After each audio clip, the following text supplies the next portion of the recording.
My husband hired a private investigator to prove I was cheating. Let that satisfy sink in for a second. The man I married. The man I gave 10 years of my life to. The man I cooked for, cleaned for, prayed for, stood by through every single thing. That man paid someone $10,000 in cash to follow me around and catch me being unfaithful. What he didn't expect. That same investigator sent me an envelope instead. I remember exactly where I was standing when I opened it. Kitchen counter, Tuesday afternoon, coffee getting cold, hands shaking before I even knew why. Inside that envelope, photos of my husband, with another woman, kissing her, holding her, looking at her the way he used to look at me. And there was a little boy in those photos too, about 4 years old, big brown eyes, smile just like Vincent's. Because that little boy was Vincent's, his son, the son he'd been hiding for 4 years while telling me we weren't ready for children. But that wasn't even the worst part. There were bank statements in that envelope too, offshore accounts I never knew existed. $2.3 million stolen from his clients, from our church members, from my own grandmother's retirement fund. And at the very bottom of that stack, a life insurance policy, on me, for $3 million, with a handwritten note in my husband's writing that said, "Accident must look natural. Policy matures. March 15th. March 15th is my birthday. My husband wasn't trying to catch me cheating. He was planning to kill me. And the man he hired to build his case built mine instead." Let me tell you how a private investigator saved my life and put my husband behind bars for 25 years. Before I tell you everything, and trust me, this story goes places you won't see coming. I need you to do something for me. Hit that subscribe button right now. I mean it. Click it. Because this story, it's not just about betrayal. It's about survival. It's about how a woman who trusted the wrong man for 10 years took back everything. Like this video, if you've ever had that gut feeling that something was wrong in your relationship, that feeling in your stomach that you couldn't explain, that voice in your head telling you to pay attention even when everyone else said you were overreacting, comment below and tell me where you're watching from. I want to see how far this message reaches. I want to know who's out there listening. And if you've ever loved someone who was hiding everything from you, if you've ever looked back and realized the signs were there all along, stay with me, because what I'm about to tell you might just save your life too. Now let me take you back to where this nightmare started. 6 weeks before that envelope changed everything. 6 weeks before everything fell apart, I thought I had the perfect life. I'm Renee Marie Carter. I was 36 years old, married for 10 years to a man I thought I knew better than I knew myself. We had a beautiful house in the suburbs of Atlanta, 4 bedrooms, 3 bathrooms, a kitchen I designed myself, a backyard where I imagined our children would play someday. Vincent bought that house for us 3 years into our marriage. At least that's what I thought. I thought it was ours. I thought everything was ours. I didn't know yet that nothing was what I believed it to be. I worked as a pediatric physical therapist at Children's Hospital. Still do. I help kids who can't walk learn to take their first steps. I help teenagers recovering from accidents find their strength again. I've been doing it for 12 years, and I love it more than I can put into words. There's something sacred about helping a child move through the world when their body has made it hard. Vincent was an investment banker, senior vice president at Morrison Capital. He wore beautiful suits and spoke with the kind of confidence that made everyone in the room listen. When he walked into a space, people noticed. When he talked about money, about markets, about investments, he made it sound like poetry. I fell in love with that confidence. I mistook it for integrity. I thought a man who could command a room like that must be trustworthy, must be solid, must be exactly who he appeared to be. I was a fool, but I didn't know that yet. That Tuesday morning, 6 weeks before everything ended, I woke up at 5:30 like I always did. Vincent was still asleep beside me. I could hear him breathing that deep, steady rhythm I'd listened to for 10 years.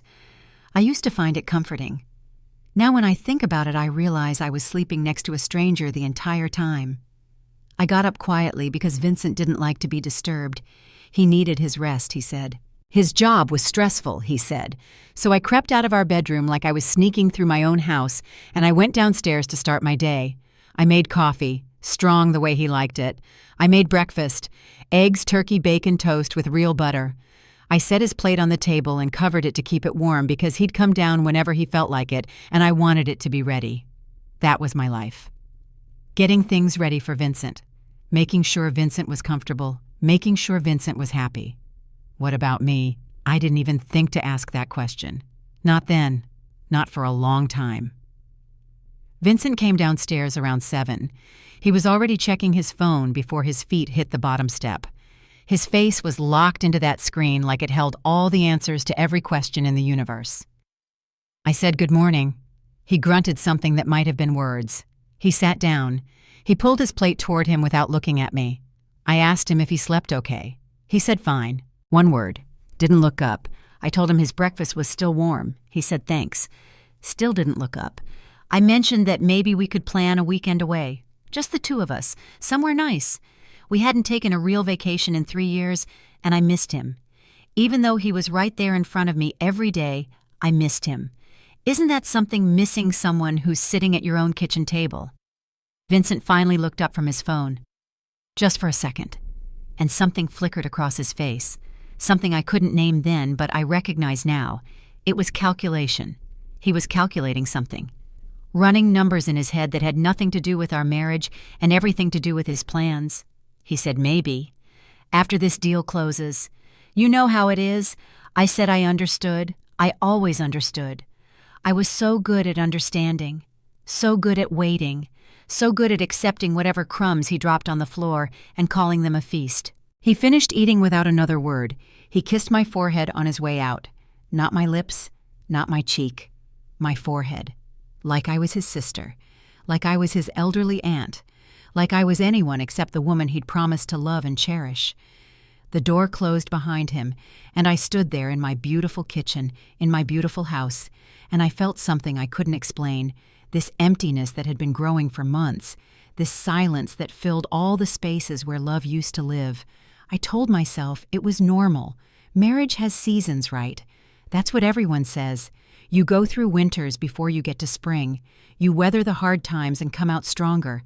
I had no idea that my winter was never going to end. Not with him. Not ever. I cleaned up the breakfast dishes. I wiped down the counter. I put Vincent's coffee mug in the dishwasher and noticed he'd only taken 2 sips. He used to drink 3 cups every morning and tell me my coffee was better than any fancy cafe in the city. When did he stop saying that? When did he stop noticing anything I did I couldn't remember? And that scared me more than I wanted to admit. I drove to work with the radio on loud because the silence felt too heavy. At the hospital, I smiled at my patients. I encouraged them. I cheered when little Marcus took 4 steps without his walker. I held Destiny's hand when she cried because physical therapy hurt and she wanted to give up. I was good at my job. I was good at being there for other people. I was good at giving and giving and giving until there was nothing left for myself. Nobody at work knew what was happening at home. Nobody knew because I didn't know. I just felt this creeping sense that something was wrong, like when you smell smoke but can't find the fire. Like when you hear a noise in your house at night and convince yourself it's nothing, even though your heart is pounding. That night, Vincent texted me at 6, working late. Don't wait up. I ate dinner alone. Again. I watched television alone. Again. I went to bed alone. Again. When Vincent finally came home around midnight, I pretended to be asleep. He didn't try to wake me. He didn't touch me. He just climbed into his side of our king-size bed, and within minutes he was snoring like he didn't have a care in the world. And me, I lay there in the dark with my eyes wide open, staring at the ceiling, wondering when my marriage had become a performance we both acted out without ever admitting we'd forgotten our lines. I didn't know it then, but Vincent hadn't been working late. He'd been with her, with Simone, with his other family, the family I didn't know existed. He'd kissed his son goodnight that evening, the son he'd been hiding from me for 4 years. And then he came home and slept beside me like none of it was real. That's who I was married to, a man who could live 2 lives and never break a sweat. A man who could look me in my face every single day and lie without blinking. And I had no idea. Not yet. Not for 6 more weeks. But something in me knew. Something deep down in my gut, in that place where women's intuition lives, something was screaming at me to pay attention. I wish I had listened sooner. Maybe things would have been different. Maybe I could have saved myself some pain. Or maybe not. Maybe some lessons can only be learned the hard way. Maybe some truths have to burn before they can light your way forward. Either way, that's where I was 6 weeks before the envelope arrived. Alone in my marriage. Confused, exhausted, and completely unaware that my husband had already made plans for my future. Plans that didn't include me being alive. The next few weeks, I started noticing things. Small things. The kind of things that don't mean anything by themselves but add up to something terrifying when you put them together. Vincent's phone became his most precious possession. He took it everywhere. Bathroom, shower. He slept with it under his pillow. If I walked into a room while he was texting, he'd flip it over so fast you'd think I'd caught him doing something illegal, which I would later learn I had. One night I asked him who he was texting, just a simple question. The kind of question a wife should be able to ask her husband without it becoming an incident. He looked at me like I'd accused him of murder. "It's work," he said. His voice was sharp. Cold. Why are you always questioning me? I wasn't always questioning him. I'd asked one question. One. But the way he reacted, you'd think I'd been interrogating him for hours. I apologized. Can you believe that he was the one hiding things, and I apologized for making him uncomfortable? That's what years of manipulation does to you. It rewires your brain. It makes you apologize for having eyes that see, and ears that hear, and a gut that knows something isn't right. At work, my colleague Maria noticed something was off.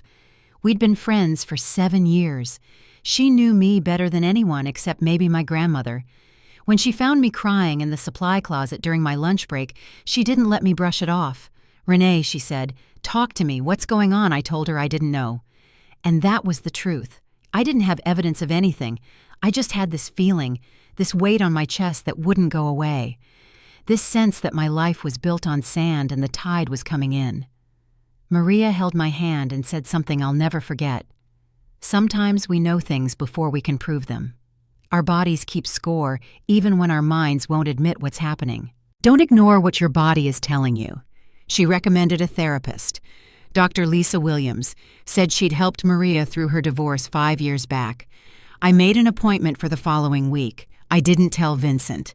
I told myself it was because I didn't want to worry him. But the truth was, I knew he'd react badly. I knew he'd make it about him somehow. And I didn't have the energy for another fight about nothing. That should have been a sign. When you can't tell your husband you're going to therapy because you're afraid of his reaction, something is deeply wrong.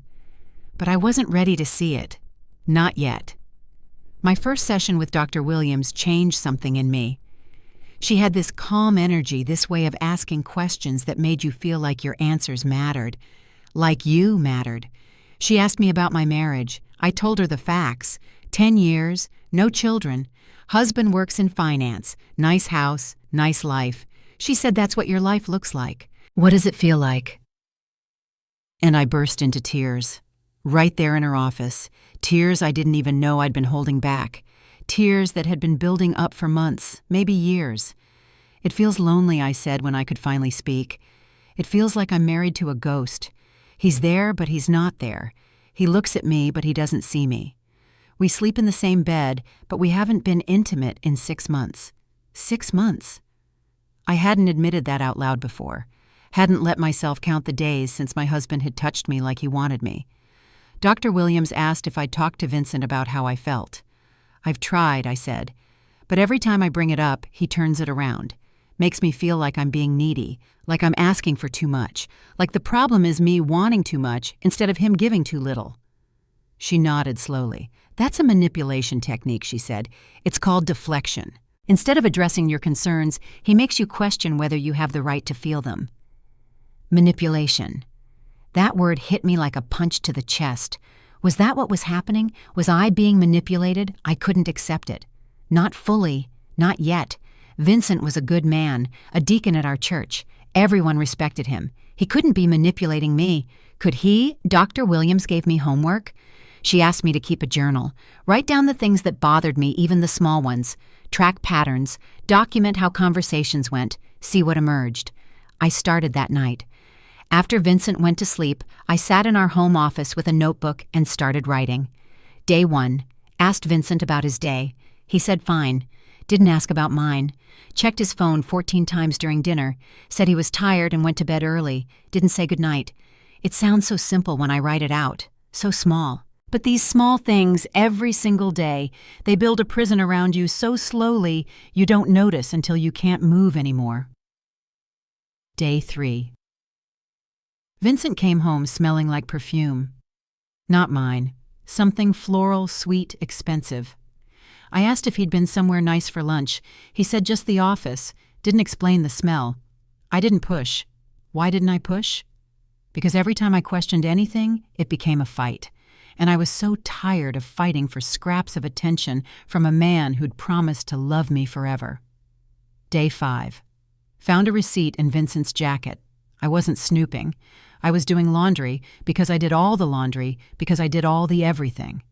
The receipt was from a restaurant downtown. Expensive. 2 entrees, 2 glasses of wine, 2 desserts. Our anniversary was 3 weeks away. Maybe he was planning something special. Testing out a restaurant to surprise me. That's what I told myself. Because the alternative was too painful to consider. Day 7. Checked our joint bank account to pay the electric bill. Noticed the same transfer I'd been noticing for months. $8,000. Every single month. To an account number I didn't recognize.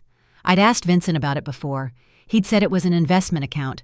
Something about diversifying our portfolio. He handled all the finances because he understood money and I didn't. That's what he always said. That I didn't understand. That it was complicated. That I should trust him. So I trusted him. I trusted him with everything we had. Everything I had. I didn't know those $8,000 were going to the woman he'd been sleeping with for 5 years.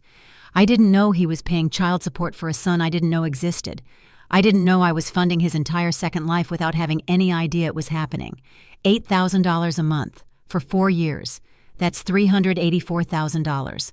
Nearly $400,000 of our money going to support a family I knew nothing about.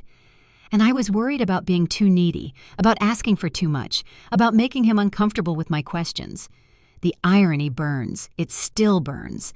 By the second week of therapy, Dr. Williams said something that stopped me cold. "Renee," she said, "you keep describing feeling watched, feeling paranoid, feeling like you're being monitored. Has anything happened to make you feel that way?" I thought about it. Really thought. Vincent had been asking more questions lately. Where was I going? Who was I meeting? What time would I be home? He'd started checking my phone, too. Said it was just curiosity. Said he was just interested in my life. But the way he did it felt different, felt purposeful, felt like he was looking for something specific. "I don't know," I told Dr. Williams. "Maybe I am just paranoid. Maybe this is all in my head." She leaned forward. "Paranoia often has roots in reality. Your instincts exist to protect you. They've kept human beings alive for thousands of years. When something feels wrong, it usually is." I left that session feeling shaken. Was I being watched? Was Vincent checking up on me? And if so, why I didn't know it then. But the answer to both questions was yes. Vincent had hired Marcus Wells' private investigator 2 days before my first therapy appointment. He'd paid $10,000 in cash. He'd told Marcus I was cheating. He'd asked Marcus to follow me and find proof. While I was sitting in Dr. Williams's office crying about feeling lonely in my marriage, a stranger was sitting in a car outside, taking pictures of me walking to my appointment. While I was journaling about small things that bothered me, a professional investigator was documenting my every move. While I was wondering if my husband still loved me, that husband was building a case to either divorce me or do something much, much worse. I was being watched. I was being tracked. I was being set up. And I had no idea. Not yet. But the truth was coming. And when it arrived, it would change everything I thought I knew about my life, my marriage, and the man sleeping beside me every night. While I was falling apart trying to understand what was wrong with my marriage, a man named Marcus Wells was learning everything he needed to know about both of us. Marcus was a private investigator, 20 years as a Baltimore police detective before he started his own firm. He'd seen the worst of human nature: cheating spouses, insurance fraud, missing persons, corporate espionage. Nothing surprised him anymore, or so he thought. Until Vincent Carter walked into his office.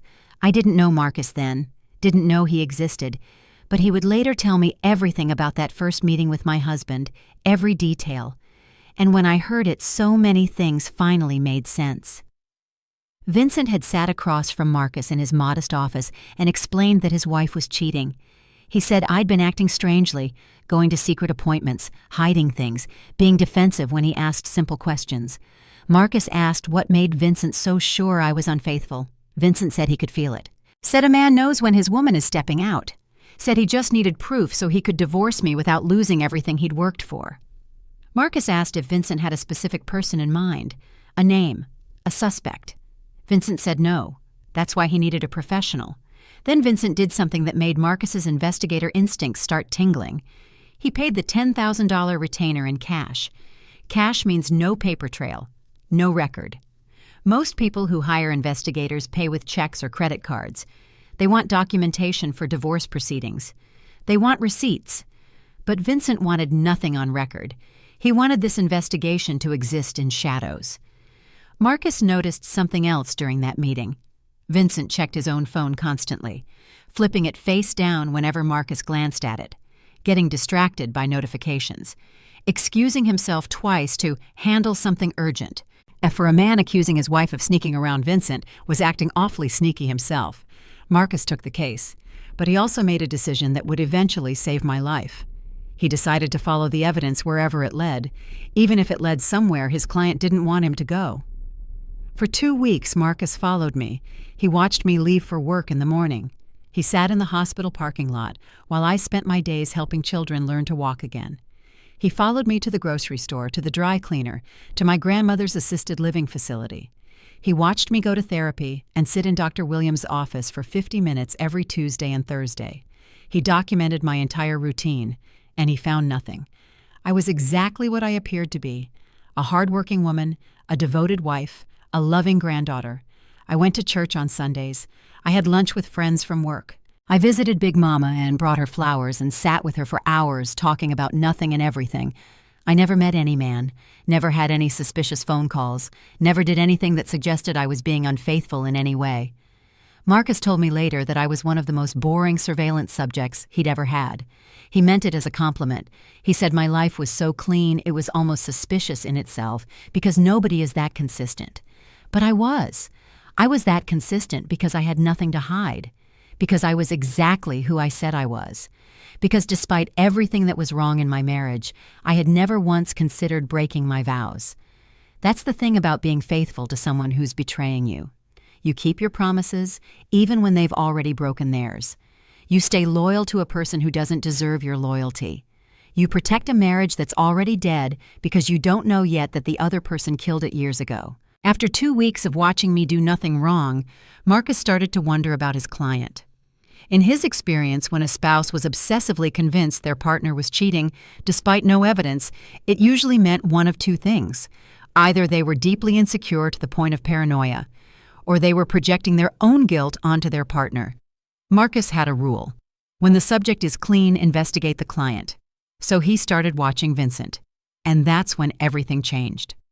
Day 1 of watching Vincent Marcus saw my husband leave his office at lunchtime and drive to an apartment complex in Buckhead.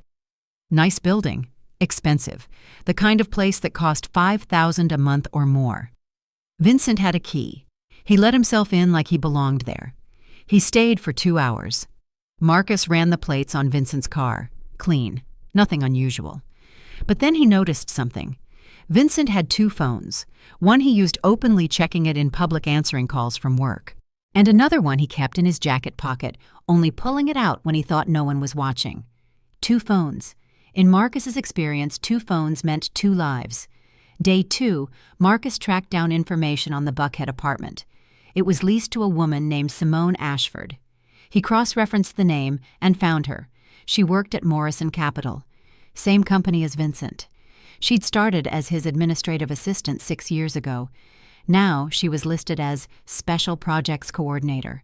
Special projects indeed. Day 3. Marcus watched the apartment. Vincent arrived around 7 in the evening. A woman opened the door.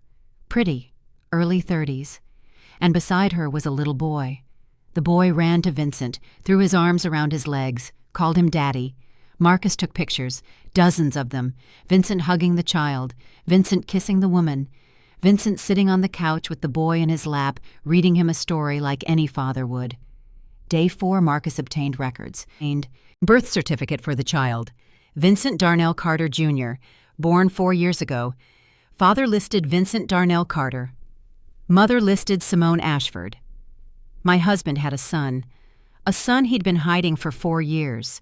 A son he went home to while I ate dinner alone, wondering why he worked so late. Marcus sat in his car outside that apartment complex and felt something he hadn't felt in years. Anger.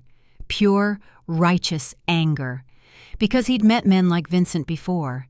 Men who hired investigators to catch their wives cheating so they could feel justified in their own betrayals. Men who attacked first so they'd never have to defend. Men who built cases against innocent women while hiding crimes of their own. But Marcus had never seen one this bold, this calculated, this committed to the lie. Vincent wasn't just cheating, he had an entire second family. A woman who probably thought she was his real relationship. A child who called him Daddy and didn't know he went home to another woman every night, and he was paying Marcus to find dirt on me. The faithful one. The one who'd done nothing wrong. Marcus could have stopped there. He'd found enough to confront Vincent, enough to refuse to continue the investigation, enough to walk away. But something told him there was more. When someone is hiding this much, they're usually hiding even more. So Marcus dug deeper. He called in favors, used contacts from his police days, found a forensic accountant who owed him one. What they found made the affair look like nothing. Offshore accounts in the Cayman Islands. $2.3 million hidden away. Money that had been siphoned from client accounts over 6 years. Small amounts at first, then larger as Vincent got bolder. Insurance fraud. False claims filed against policies that didn't exist. And the church. Our church. Where Vincent served as deacon. Where people trusted him with their savings because he was a man of God. $800,000 invested by church members in what Vincent called a community growth fund. There was no fund. There was just Vincent taking money from people who trusted him and funneling it to his offshore accounts. Marcus felt sick, and he wasn't done yet. He found the life insurance policy. $3 million. On me. My name, my life, my death.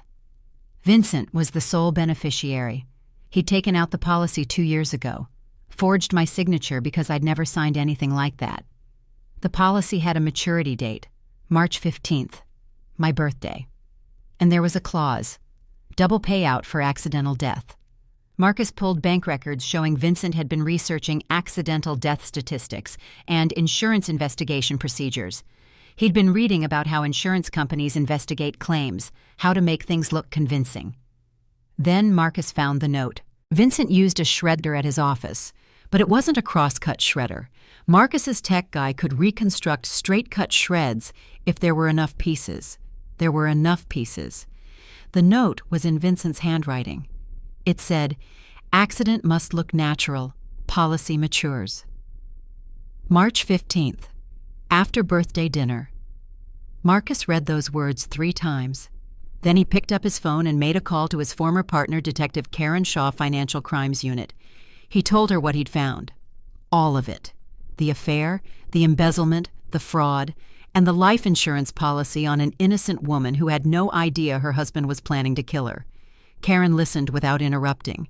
When he finished, she asked one question. "What are you going to do?" Marcus didn't hesitate. "I'm going to tell her," he said. "I'm going to tell the wife everything, and then we're going to take this bastard down." Karen said she'd start building the federal case quietly. Wire fraud, securities fraud, mail fraud, Enough charges to put Vincent away for decades. But first, Marcus had to do the hardest thing. He had to reach out to me, had to tell a woman he'd never met that her entire life was a lie, that her husband had another family, that he'd stolen millions, that he was planning her death. He drafted that text message 100 times before he sent it. Mrs. Carter, my name is Marcus Wells. I'm a private investigator. Your husband hired me to follow you. I need to meet with you urgently. Your life may be in danger. Tell no one. And then he waited. He waited for me to either save myself or destroy his only chance to bring Vincent to justice. He waited for me to make the choice that would determine whether I lived or died. While Marcus was uncovering the truth about my husband, I was stumbling onto pieces of it myself. Small discoveries that made me question everything, but never quite added up to the full picture. It started with a text message I wasn't supposed to see. Vincent was in the shower. His phone was on the nightstand face up for once. He never left it face up anymore, so I noticed when I walked past.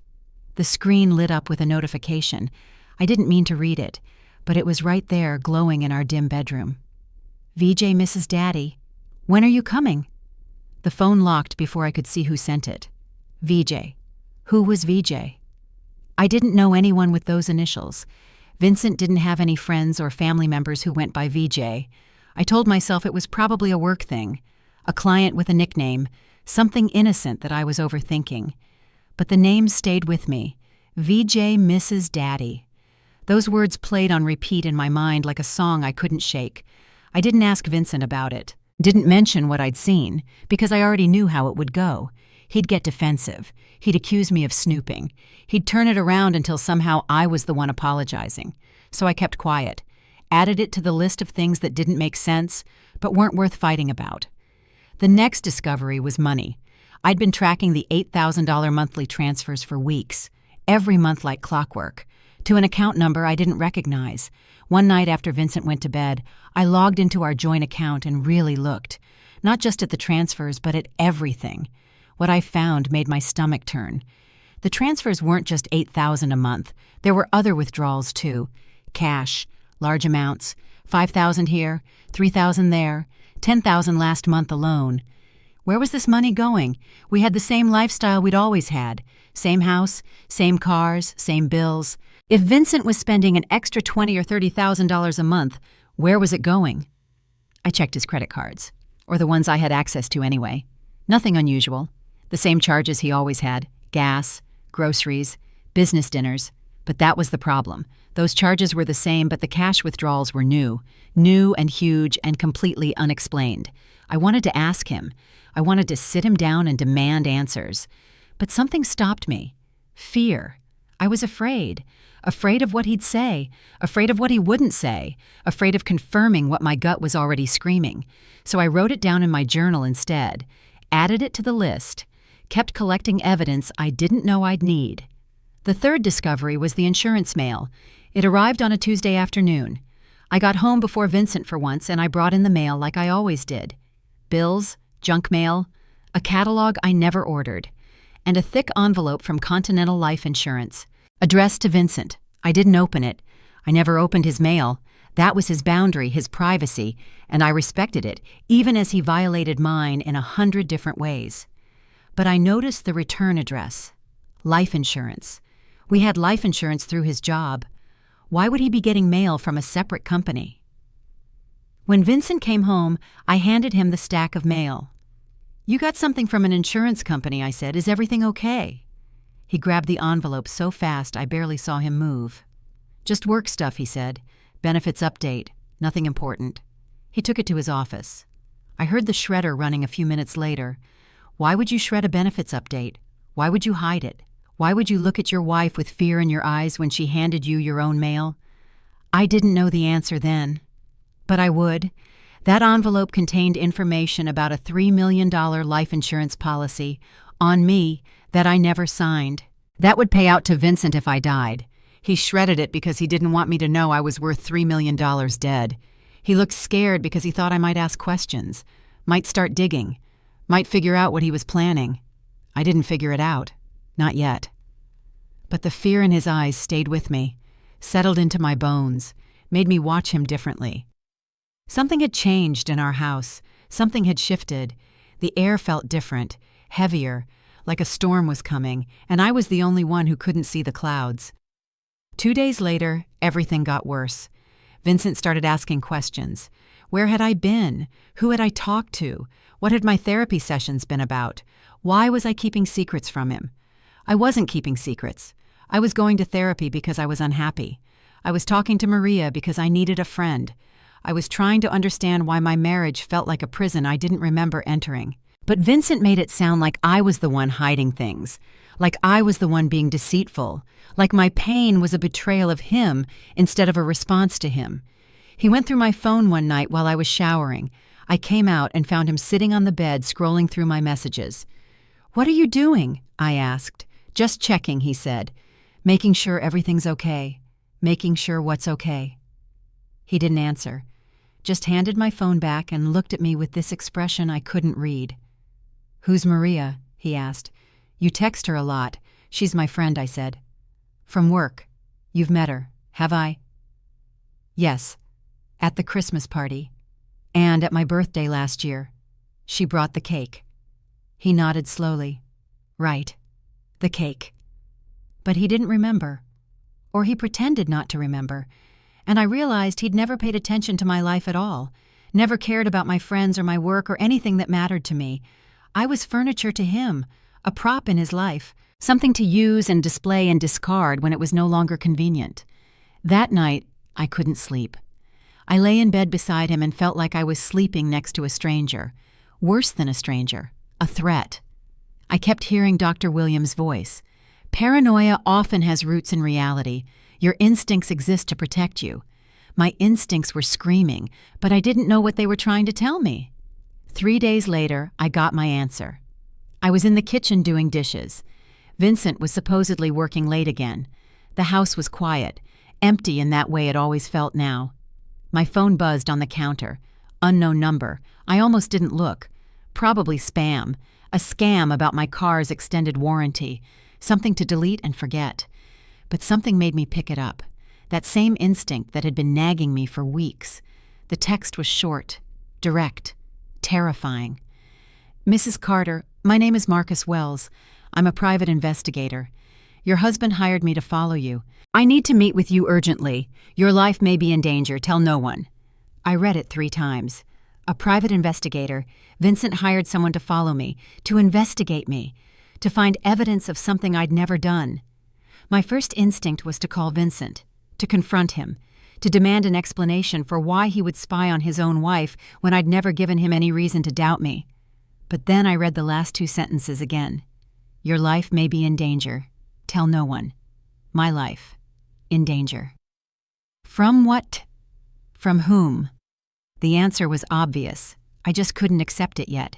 I deleted the text, cleared my history, hid my phone. Then I sat down at my kitchen table and tried to remember how to breathe. Everything I thought I knew was wrong. My husband didn't trust me. My husband was watching me. My husband had hired someone to build a case against me. And now that someone was warning me that I was in danger from what I knew. Somewhere deep in my gut, in that place where women keep the truths they can't face, I knew, but I wasn't ready to believe it. Not yet. The next morning, I saved Marcus Wells' number in my phone under a fake name. Dr. Williams' office seemed safe enough. I texted back 2 words. When, where? His response came immediately. Tomorrow, 2 p.m., Cafe Luna on Peachtree. Come alone. Bring nothing your husband might track. Bring nothing your husband might track. What had my life become? I called in sick to work the next day. For the first time in 4 years, I lied about being ill. I told my supervisor I had a stomach bug. I told Vincent I was going to stay home and rest. He looked relieved, like he was happy I'd be home, contained, where he could find me if he needed to. What I didn't know was that he was expecting a report from Marcus that day, a report that was supposed to contain evidence of my infidelity, evidence that would justify everything he'd been planning. What Vincent got instead was silence. Marcus had stopped reporting to him, had stopped answering his calls, had gone dark, because Marcus had chosen a side, and it wasn't Vincent's. At 1:30, I drove to Cafe Luna. My hands were shaking. My heart was pounding so hard I could feel it in my throat. I was about to meet a stranger who knew more about my life than I did. I was about to learn that everything I believed was a lie. I was about to find out that the man I loved was planning to kill me, and nothing would ever be the same again. I arrived at Cafe Luna 20 minutes early. I couldn't help it. I'd been sitting in my car in the parking lot for an hour watching the door, trying to convince myself to go inside, trying to convince myself this was real, that I wasn't losing my mind, that a stranger really had texted me claiming my life was in danger. The cafe was small and quiet. Exposed brick walls, soft jazz playing, the kind of place where people came to read books and have intimate conversations, the kind of place where you could tell someone their entire life was a lie and no one would overhear. I chose a table in the back corner, facing the door. I don't know why that felt important, but it did. I needed to see who was coming, needed to feel like I had some control over something. A waitress came over. I ordered coffee. I knew I wouldn't drink. My hands were shaking too badly to hold a cup anyway. At exactly 2 o'clock, a man walked in. He was older than I expected, mid-40s maybe, black like me, dressed simply in khakis and a button-down shirt. He had the kind of face that looked like it had seen too much. Tired eyes, deep lines around his mouth. But there was something solid about him, too. Something steady. He scanned the room and found me immediately, like he already knew what I looked like. Because of course he did. He'd been following me for 2 weeks. He walked over to my table, didn't rush, didn't hesitate, just moved with the calm confidence of a man who'd done this before. "Mrs. Carter," he said. "Thank you for coming." I nodded. Couldn't find words yet. He sat down across from me, placed a leather briefcase on the floor beside his chair, folded his hands on the table. "My name is Marcus Wells," he said. "I know this is strange. I know you have questions, but I need you to let me explain everything before you respond. Can you do that?" I nodded again. He took a deep breath. "Your husband hired me 2 weeks ago. He paid me $10,000 in cash to follow you. He told me you were cheating on him. He said you'd been acting strangely, going to secret appointments, hiding things. He wanted evidence so he could divorce you without losing his assets." My stomach dropped. Even though I'd known this was coming, hearing it out loud was different. Hearing a stranger confirm that my husband thought so little of me that he'd hired someone to prove I was unfaithful. "I followed you for 2 weeks," Marcus continued. "I watched you go to work every day, watched you visit your grandmother, watched you go to therapy, watched you go to church and have lunch with friends and buy groceries and live your life." He paused. "Mrs. Carter, I found nothing. Absolutely nothing. You are one of the most faithful, consistent, routine-oriented people I have ever surveilled. You don't have a secret lover. You don't have suspicious contacts. You don't have anything to hide." I felt tears pricking at my eyes, relief mixed with rage, all that suspicion from Vincent, all those questions, all that paranoia he'd projected onto me, and I'd done nothing wrong. Nothing. "But here's the thing," Marcus said. "When a client is convinced their spouse is cheating despite zero evidence, it usually means one of 2 things.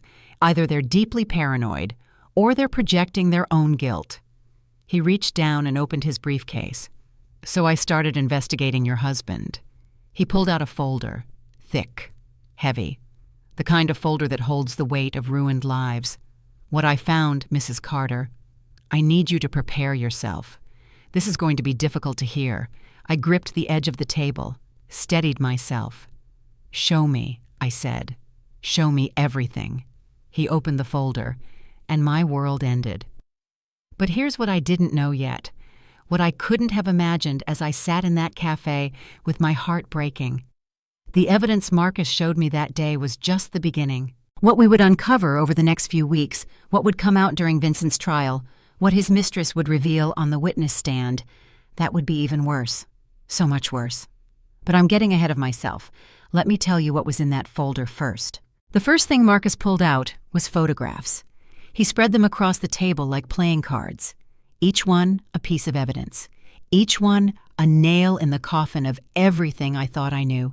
Vincent and a woman. A beautiful woman. Younger than me. Lighter than me. The kind of woman who looked like she'd never worked a 12-hour shift in her life.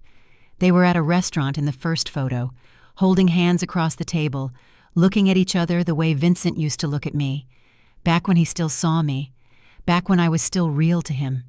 In the second photo, they were walking on a street somewhere, his arm around her waist, pulling her close, protective, possessive, the way a man holds a woman he considers his.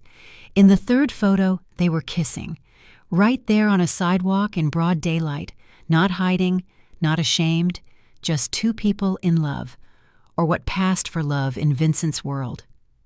Her name is Simone Ashford, Marcus said. She works at your husband's company. Started as his assistant 6 years ago.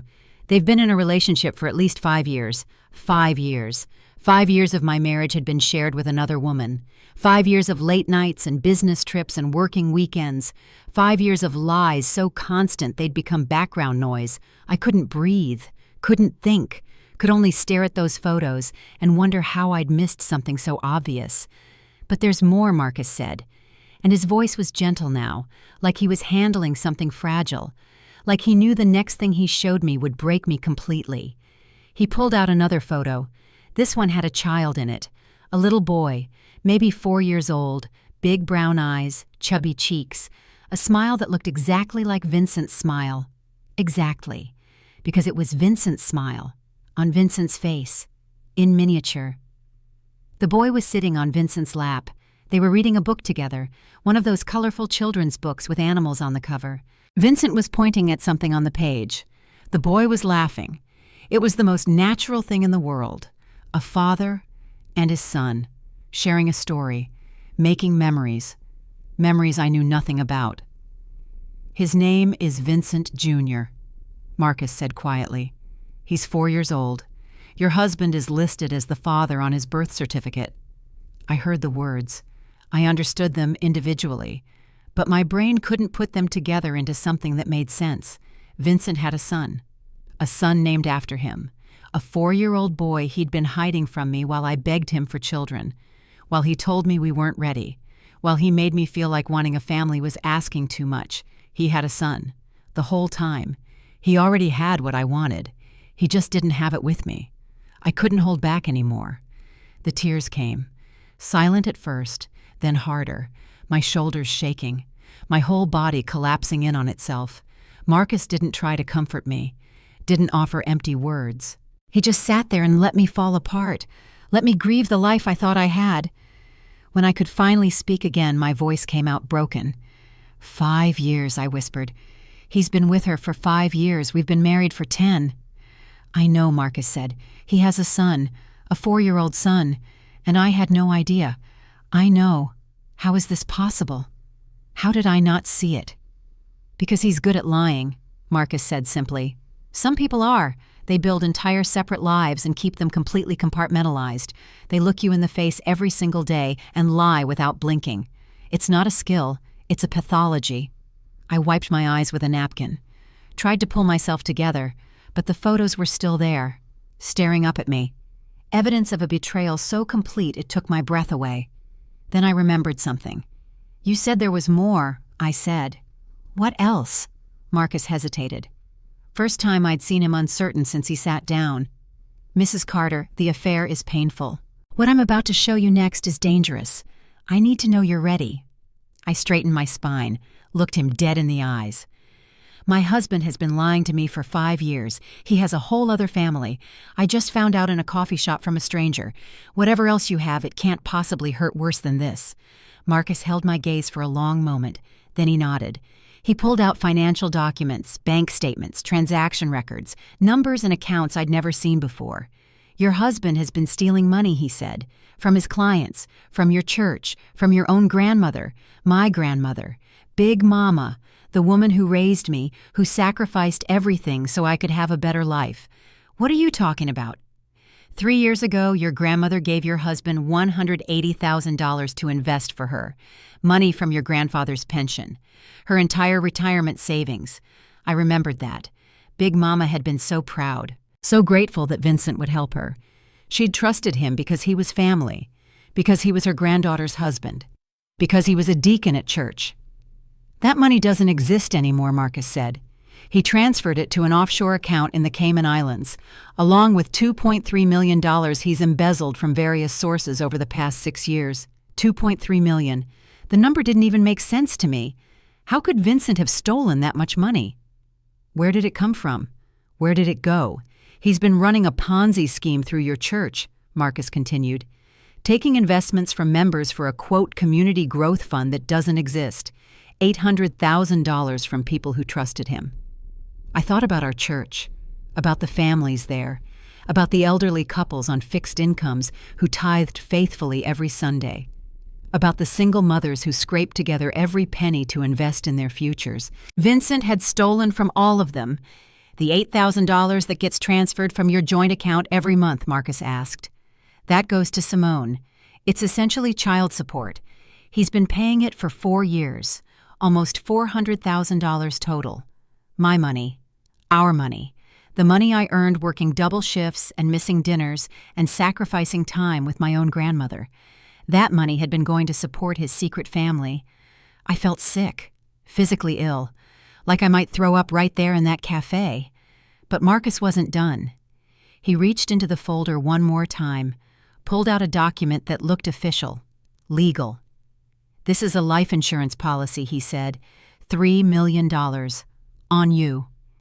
Your husband is the sole beneficiary. I stared at the document. Saw my name. Saw Vincent's name. Saw the amount. $3 million. I didn't sign this, I said. I never agreed to this. I know. Your signature was forged. I had a handwriting expert verify it. Why would he need... I couldn't finish the question, because I already knew the answer. I just couldn't say it out loud. Marcus said it for me. The policy matures on March 15th, your birthday. There's a double payout clause for accidental death. He reached into the folder one final time, pulled out a piece of paper that looked like it had been reconstructed from strips, taped together carefully. My tech guy recovered this from your husband's shredder at his office. It's in his handwriting. I took the paper, read the words, read them again, read them a third time because my brain refused to accept them. Accident must look natural. Policy matures. March 15th, after birthday dinner. The coffee shop disappeared. The jazz music disappeared. Everything disappeared except those words. After birthday dinner. Vincent was planning to kill me on my birthday. After taking me out for dinner like a loving husband. He was going to murder me and collect $3 million and move on with his life like I never existed, Mrs. Carter Marcus said. Renee, can you hear me? I looked up at him. This stranger who had just saved my life, this man my husband had paid to destroy me. He was going to kill me, I whispered. Yes. He was going to take me to dinner and then kill me and make it look like an accident. That's what the evidence suggests. And then he would have everything. The house, the money, his other family, everything I worked for, everything I built. Marcus nodded slowly. But it's not going to happen, he said, because now you know, and we're going to stop him. I sat there for a long moment, processing, grieving, raging. Then something shifted inside me. The tears dried up. The shaking stopped. Something cold and hard took their place. What do we do? I asked. How do we take him down? Marcus smiled. It wasn't a happy smile. It was the smile of a man who'd been waiting for that question. We build a case, he said. We gather every piece of evidence. We document everything. And then we make sure he never hurts anyone ever again. I leaned forward. Tell me what I need to do. And that's when my real education began. That's when I learned how to become the hunter instead of the prey. But what Marcus taught me in that coffee shop, that was nothing compared to what I would learn over the next few weeks. The things we discovered, the people who came forward, the testimony that would eventually send Vincent to prison for 25 years. I had no idea how deep his crimes went, no idea how many lives he'd destroyed, no idea what Simone would reveal when she finally realized she'd been played too. That story is coming, and it's worse than you can imagine. But first, I had to learn how to survive. Marcus and I talked for 3 more hours that day. By the time I left Cafe Luna, the sun was setting, and my entire understanding of my life had been demolished and rebuilt from the ground up. He gave me instructions. Specific, detailed instructions that I had to follow perfectly if I wanted to survive. First, I had to act normal. Completely normal. I had to go home and look at Vincent and pretend I didn't know he was planning to murder me. I had to eat dinner with him, sleep in the same bed with him, kiss him goodbye in the morning like nothing had changed. If he suspects anything, Marcus said he'll run. He'll take the money and disappear to some country without extradition. And he'll do this to someone else. I understood. This wasn't just about me anymore. It was about all the people Vincent had hurt, all the money he'd stolen, all the lives he'd destroyed. If he got away, he would just keep doing it, keep lying, keep stealing, keep destroying. So I had to play the role of my life, the loving, unsuspecting wife, the woman who had no idea her husband was a monster. Second, I had to build my team. "You can't do this alone," Marcus said. "You need people you trust absolutely, people who will help you gather evidence and keep you safe." I thought about who I could trust, really trust, with my life. Tanya, my best friend since freshman year at Howard, an accountant who could read financial documents like novels, who had been telling me for years that something about Vincent didn't sit right with her.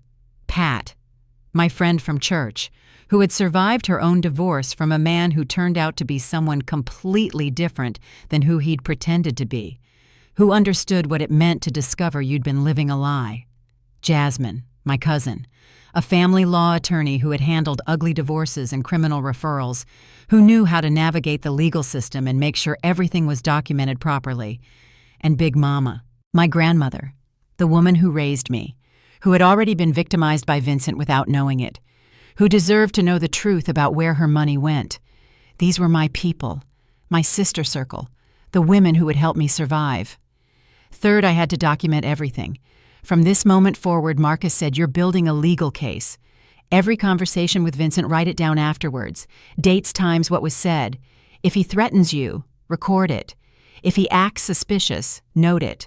Your journal becomes evidence." He gave me a small recording device. Looked like a pen. Worked like a miracle. "This is legal in Georgia," he said. "One-party consent. You can record any conversation you're part of without telling the other person. Use it carefully." I took the pen, put it in my purse. Another weapon in an arsenal I was just beginning to build. Fourth, I had to trust the process. "My former partner is Detective Karen Shaw," Marcus said, Financial Crimes Unit. "She's already building a federal case against your husband. Wire fraud, securities fraud, mail fraud, conspiracy. By the time we're done, he'll be facing decades in prison. But this takes time," he continued. "Weeks, maybe months. The FBI needs to trace every dollar, interview every victim, build an airtight case that even the best defense attorney can't tear apart." "Can you do it?" he asked.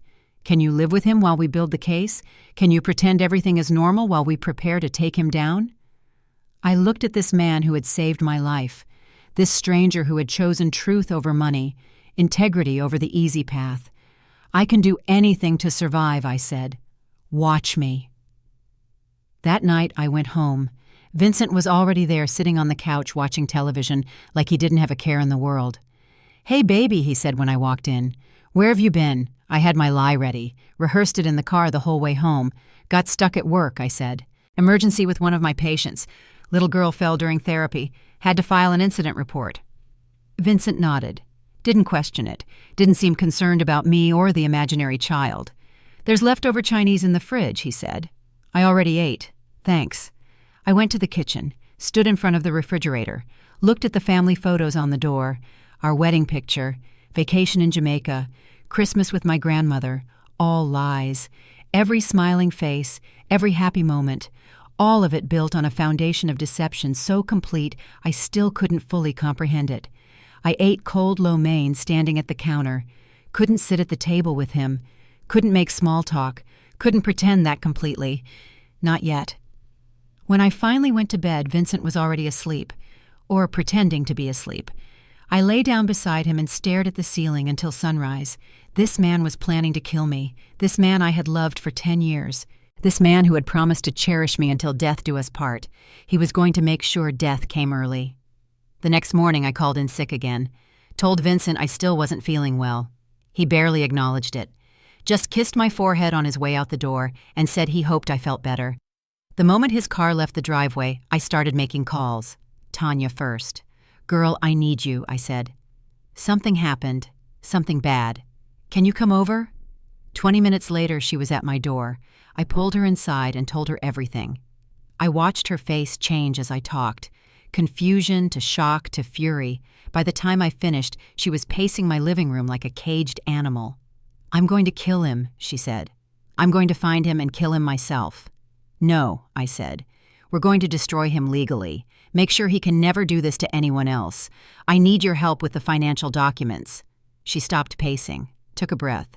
Let the accountant brain take over from the outraged friend brain. Show me everything she said. I showed her. For 3 hours, Tanya went through the documents Marcus had given me. Bank statements, transfer records, the offshore accounts, the church investment fraud. When she finished, she looked at me with an expression I'd never seen on her face before. "Renee," she said, "this is worse than you know." "What do you mean?" "The way he structured these transfers, the timing, the amounts. He's been building to something big. I think he was planning to liquidate everything soon. Take all the money and disappear. Disappear where Tanya pointed to one of the documents. A real estate listing printed from a foreign website. "Costa Rica," she said. "He's been looking at properties. No extradition treaty with the U.S. My blood ran cold. He wasn't just going to kill me. He was going to kill me. Take the insurance money, collect whatever else he could steal and flee the country with his other family. I would have been dead. He would have been on a beach somewhere, and no one would have ever known the truth." Pat came over that afternoon. I told her the story. She cried with me, prayed with me. Then she got practical. "I've seen this before," she said. "My ex wasn't this extreme, but the pattern is the same. Narcissists, sociopaths, whatever you want to call them. They build these elaborate double lives and feel nothing. No guilt, no shame, nothing." "How did you survive?" I asked. "Documentation," she said. "Evidence. And surrounding myself with people who believed me when the world wanted to call me crazy." "That's exactly what we're doing," I said. "Good. Because when this goes public, people will have opinions. Some will believe you. Some won't. You need to be ready." Jasmine arrived that evening. I showed her everything. The photos, the financial documents, the life insurance policy, the reconstructed note. She was quiet for a long time after she finished reviewing it all. "Renee," she finally said, "this isn't just divorce. This is criminal, multiple felonies, federal charges. He's looking at decades in prison." "I know. Marcus already contacted the FBI. Good, but we need to protect you too, legally, financially. Make sure when this house of cards falls, you're not buried under it." She started making lists, things I needed to do, documents I needed to secure, accounts I needed to separate without alerting Vincent. I sat in my living room surrounded by these 3 women, my sister circle, my army. For the first time since I'd opened that envelope from Marcus, I felt something other than fear and grief. I felt hope. And I felt something else too, something dangerous and empowering. I felt ready to fight. But what I didn't know yet, what none of us could have predicted, was how the fight would unfold. The twists and turns, the unexpected allies, the testimony that would come out during the trial. There was so much more to uncover, so many more victims to find, so many more crimes to document. Vincent thought he was the smartest person in every room. He thought he'd planned for everything. He thought no one could touch him. He was wrong. And in just a few weeks, he was going to find out exactly how wrong he was. That confrontation is coming. And trust me, you're going to want to see the look on his face when he realized his perfect plan had completely fallen apart. The next 2 weeks were the longest of my life. Every morning I woke up next to the man who was planning to murder me. I made him coffee. I asked about his day. I kissed him goodbye and watched him drive away to his job or to his other family or wherever his web of lies took him. And every night I lay beside him in the dark, listening to him breathe, wondering if tonight was the night he decided not to wait until my birthday, wondering if I'd wake up, wondering if the pillow next to me would be the last thing I ever felt. I didn't sleep. Not really. I dozed in fragments, woke up at every sound, kept my phone under my pillow with Marcus's number ready to dial. But I played my part. God, did I play my part. The Renee that Vincent saw during those 2 weeks was the same Renee he'd always seen. The devoted wife, the hard worker, the woman who asked no questions and made no demands.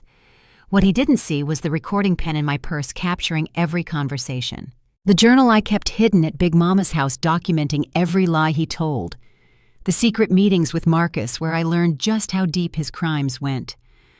One night during that first week, Vincent tried to touch me. We were in bed. He rolled toward me, put his hand on my hip. That familiar gesture that used to make me feel wanted, now it made my skin crawl. "Hey," he whispered, "it's been a while." "I'm still not feeling great," I said. "I think I might be coming down with something." He pulled his hand back. I could feel his irritation in the dark. "You've been sick a lot lately," he said. "Maybe you should see a doctor." "Maybe," I said. "I'll make an appointment." He rolled away. Didn't try again. I lay there with my heart pounding so loud I was sure he could hear it. The thought of him touching me, the thought of being intimate with him, with a man who had been sleeping with another woman for 5 years, who was planning to kill me. I physically could not. But I had to be careful, had to keep him from getting suspicious, had to make him think everything was normal while the trap closed around him. The second week was worse. Vincent started asking more questions. Where had I been? Who had I seen? Why was I acting different? "I'm not acting different," I said with a smile I'd practiced in the mirror. "I'm just tired. Work has been crazy." He looked at me for a long moment, studying me, calculating. "You'd tell me if something was wrong, right?" he asked. "If something was bothering you?" "Of course I would," I lied. "You're my husband. I tell you everything." The irony of those words almost choked me. This man who had hidden an entire second life from me, asking if I would tell him everything. But he believed me, or he believed enough to let it go. That was Vincent's weakness, I was learning. He thought he was so much smarter than everyone else that it never occurred to him that someone might be playing him the way he'd played me. During those 2 weeks, Marcus kept me updated on the investigation. Detective Shaw had brought in the FBI. Wire fraud crossed state lines. Securities fraud was federal. They were tracing every dollar Vincent had stolen, every victim he'd defrauded, every lie he'd told. The numbers kept growing. 2.3 million became 3 million. 3 million became 4. Vincent had been stealing for longer than anyone realized, from more people than anyone knew. 14 families from our church had invested in his fake fund. Elderly couples, single mothers, young people just starting out. All of them believing they were building their futures. All of them robbed by a man they trusted. And the life insurance policy on me wasn't the only one. Marcus found 2 others. One on Simone, $500,000, taken out 3 years ago. One on Big Mama, $200,000, taken out right after she gave him her savings.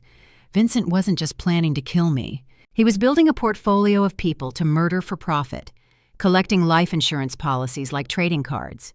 When Marcus told me about the policy on Big Mama, I broke down completely. My grandmother, the woman who had raised me, who had sacrificed everything for me, who had trusted Vincent because I trusted him. He was planning to kill her too. How could a human being do this? How could someone look at a 78-year-old woman who had only shown him love and see dollar signs I didn't understand? I never would understand. Some darkness is too deep to comprehend. The sister circle kept me sane during those weeks. Tanya spent hours tracing financial documents, building spreadsheets, creating timelines. By the time she was done, she had mapped out 6 years of Vincent's fraud in meticulous detail. Pat prayed with me every day, sometimes multiple times a day, reminded me that I wasn't alone, that God was watching even when it felt like darkness was winning. Jasmine prepared legal documents, drafted a divorce petition, set up a separate bank account in my name only, made sure that when the moment came, I would be protected. And Marcus. Marcus checked in every day, sometimes twice a day, made sure I was safe, made sure Vincent wasn't getting suspicious, made sure I knew exactly what was happening with the investigation. One night, about 10 days in, Marcus called with news. Simone knows, he said. Knows what Detective Shaw interviewed her yesterday, showed her the evidence of Vincent's fraud, the other women he's been seeing besides her, the life insurance policy on her. There were other women besides Simone, at least 2 that we've found. Vincent wasn't just cheating on you with her. He was cheating on her too. She thought she was special, thought she was the one he really loved. Turns out she was just another mark. I processed this. Vincent had been running even more games than I'd known. Even Simone, the woman he'd built a second family with, was just another victim in his eyes. How did she react? She cried, Marcus said. Then she got angry. Then she agreed to cooperate fully. She's going to testify against him, testify about what everything, the affair, the child, the financial conversation she overheard, and something else, something new, what she found documents in his apartment. Plans, detailed plans, not just for you, for multiple people, dates, methods, insurance amounts. I felt sick. He was keeping records. Sociopaths often do, Marcus said. They're proud of their schemes. They document them like accomplishments. So there's proof, actual proof that he planned to hurt people. Yes, and with Simone's testimony, we have everything we need. When I asked, "When do we move?" "Soon," Marcus said. "Very soon. Detective Shaw wants to make sure the federal case is airtight. Once they arrest him, there's no going back. Everything has to be perfect." How soon is soon? End of next week. Maybe sooner. I hung up and sat in my car in the hospital parking lot. End of next week. 8, 9, 10 more days of pretending, of lying beside a killer, of kissing him goodbye every morning. I could do it. I had to do it. But what I didn't know was that Simone wasn't the only unexpected ally who would come forward. During Vincent's trial, 3 more women would testify. 3 more victims of his schemes. 3 more stories that would horrify the jury and seal his fate. Vincent thought he was collecting women like trophies. Turns out he was just collecting witnesses. Every person he hurt was now a weapon that would be used against him. And when they all took the stand, when the full scope of his crimes became clear, even the judge would be stunned by what he heard. But that's coming later. First, there was the confrontation, the moment when Vincent finally learned that his entire house of cards was about to collapse. And I had a front row seat. Keep listening. Because what happened in my dining room that night is something I'll remember for the rest of my life. 3 days before the arrest, everything accelerated. Marcus called me at work. His voice was different. Urgent. "We need to meet," he said. "Today. Something's changed." I made an excuse to leave early. Stomach problems, I told my supervisor. She looked at me with concern. I'd been calling in sick a lot lately, looking tired. Not myself, if only she knew why. Marcus was waiting at our usual spot, a different coffee shop this time. Rotating locations was part of staying safe. He slid a folder across the table before I even sat down. "Vincent knows something's wrong," he said. "He made a call this morning. We've been monitoring his phones." My blood went cold. "What kind of call?" He called a man named Jerome Patterson. Private security, former military. The kind of person you call when you need something handled outside the law. Handled? Marcus held my gaze. Vincent asked him about surveillance equipment. How to tell if someone is watching you. How to tell if your phones are being monitored. He's suspicious. Yes. But here's the thing. He's not suspicious of the investigation. He's suspicious of you. Me. He thinks you know something. About Simone. About the money. He's not sure how much, but he knows you've changed. He told Patterson you've been distant, secretive, going places you won't talk about, the therapy appointments, the meetings with Marcus, my hours at Big Mama's house. Vincent had noticed. He'd been watching me too. "What does this mean?" I asked. "Do we have to move faster?" "Yes," Marcus said. "But there's more. Patterson told Vincent something. Said if someone becomes a liability, sometimes you have to accelerate the timeline. The timeline. My murder. The accidental death on my birthday. He's thinking about doing it sooner." That's what it sounds like. Detective Shaw wants to move tonight, get you out of the house, into protective custody, make the arrest tomorrow morning before he can make any moves. Tonight I felt the ground shifting under my feet. I'd been preparing for this, planning for it. but the reality of it happening now today, tonight, was overwhelming. Is there another option? Marcus was quiet for a moment. There's one other way, he said. We do the arrest tonight, not tomorrow morning. We go now while Vincent's at work. Pull him out of his office in front of everyone.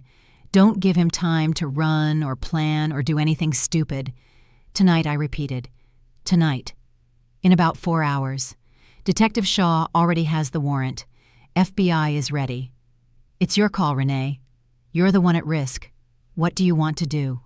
I thought about going home to that house one more time, lying beside him one more night, wondering if this was the night he decided not to wait. I thought about watching him be arrested, seeing his face when he realized everything was over, knowing that I survived and he lost. Tonight, I said, let's end this tonight. Marcus nodded, already reaching for his phone. Stay here, he said.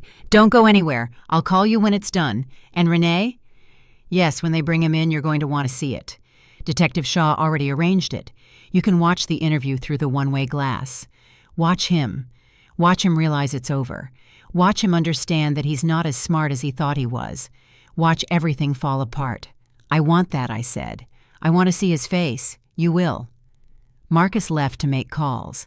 I sat alone in that coffee shop drinking cold coffee, watching the clock. 4 hours. In 4 hours, my nightmare would be over. But what happened next was nothing like I expected. I thought Vincent would go quietly. I thought he'd be smart enough to know when he was beaten. I thought the Vincent I knew, the calculated, controlled man who never made mistakes, would surrender gracefully. I was wrong. When the FBI agents walked into his office at Morrison Capital, Vincent didn't go quietly at all. He ran, literally ran, pushed past the agents, sprinted through the lobby, made it to the parking garage before they caught him. He was screaming about his rights, about frame jobs, about how I was crazy and vindictive and making everything up. They tackled him beside his car, the luxury SUV that was purchased with my credit, the car he drove to his other family, the car that represented everything he'd stolen. He fought. Hard enough that they added resisting arrest to his charges. Hard enough that he ended up face down on the concrete with his hands cuffed behind his back. I wasn't there for that part. I only heard about it later, from Marcus, from Detective Shaw, from the arrest report I would eventually read. But I was there for what came next. 2 hours after the arrest, I walked into the Atlanta FBI field office. Detective Shaw met me in the lobby. She was a tall woman with kind eyes and the weary expression of someone who'd seen too much darkness. He's in interrogation room 3, she said. His lawyer just arrived. He's been ranting about you for the past hour. What's he saying? That you set him up, that you conspired against him, that you're the real criminal and he's the victim. I almost laughed. Almost. But nothing about this was funny. Detective Shaw led me down a hallway to a small observation room. One wall was glass looking into the interrogation room next door. And there was Vincent, my husband, the man I'd loved for 10 years, the man who was planning to kill me. He looked smaller than I remembered, diminished. The expensive suit was wrinkled from being tackled. His perfect hair was messed up. His face was red and sweaty. He looked exactly like what he was. A scared man whose lies had finally caught up with him. His lawyer was talking, some high-priced criminal defense attorney who looked uncomfortable, like he knew he was defending the indefensible. The FBI agents conducting the interview were calm, professional. They laid out evidence on the table one piece at a time. Bank statements, transfer records, the offshore accounts, the forged insurance policies, the testimony from Simone, the documents she'd found in his apartment, and the note. The reconstructed note about making my death look like an accident. They slid it across the table toward Vincent. He stared at it. I watched his face through the glass, watched him realize they had everything, watched him understand there was no way out. His lawyer whispered something. Vincent shook his head. The FBI agent spoke. Mr. Carter, we have testimony from multiple witnesses. We have financial records going back 6 years. We have evidence of conspiracy to commit murder for insurance fraud. This is over. The question now is whether you want to cooperate and potentially reduce your sentence or go to trial and face the maximum for every charge." Vincent was quiet for a long moment. Then he looked up, looked directly at the glass, the one-way mirror he knew someone was watching through. He couldn't see me, but somehow it felt like he could. When he spoke, his voice was different. Not the charming voice I knew, not the confident voice that commanded rooms. This voice was cold, empty, the voice of a man with nothing left to lose. "Renee," he said, "I know you're watching. I hope you're happy. Everything I did was for us, for our future. You were supposed to trust me. You were supposed to stay blind." My hands were shaking, but I didn't look away. "You could have had everything," he continued. "The house, the money, the life. All you had to do was not ask questions. All you had to do was stay asleep." He smiled, a terrible smile, a smile I'd never seen before. "But you had to go to therapy, had to start thinking, had to become a problem." I felt Detective Shaw's hand on my shoulder, supportive, steady. "You were never going to be a widow," Vincent said. "You were never going to grow old. I decided that years ago. So don't act surprised. Don't act like the victim. We both knew you were never enough." The FBI agent interrupted. "Mr. Carter, that's a confession to conspiracy to commit murder. Are you sure you want to continue?" Vincent ignored him, kept staring at the glass. "I hope you remember this, Renee. I hope you remember that you did this. You destroyed our life. You destroyed everything I built. And for what? Because some private investigator decided to play hero." His lawyer grabbed his arm, tried to shut him up. Vincent shook him off. 25 years, Vincent said. "That's what they're threatening me with. 25 years in prison. Because of you." He leaned forward, his eyes burning into that glass. "And I want you to know something. Every single day for the next 25 years, I'm going to think about you, about what you did, about what I should have done sooner." He paused. "Happy birthday, Renee. Hope it was worth it." Then he leaned back, crossed his arms. "Stop talking." The interview continued. His lawyer advised him to invoke his right to remain silent. Vincent stared at the wall and said nothing else. But I'd heard enough. I'd heard him confess, heard him admit he was planning to kill me, heard him blame me for his own crimes. And in that moment, standing in that observation room, I felt something I hadn't felt in years. Free. Not happy. Not at peace. Those would come later slowly with therapy and time and the support of people who loved me. But free. Finally, completely, permanently free. Vincent was going to prison for 25 years. He would be old when he got out, broken, powerless, and I would be living my life, the life he tried to steal from me, the life I almost lost. I walked out of that FBI field office as the sun was setting. Marcus was waiting in the parking lot. "It's over," he said. "I know." "How do you feel I thought about it?" Really considered the question. "Like I can finally breathe," I said. He nodded, understanding without needing explanation. "What happens now?" I asked. "Now," he smiled. "Now Vincent goes to trial. Now justice happens.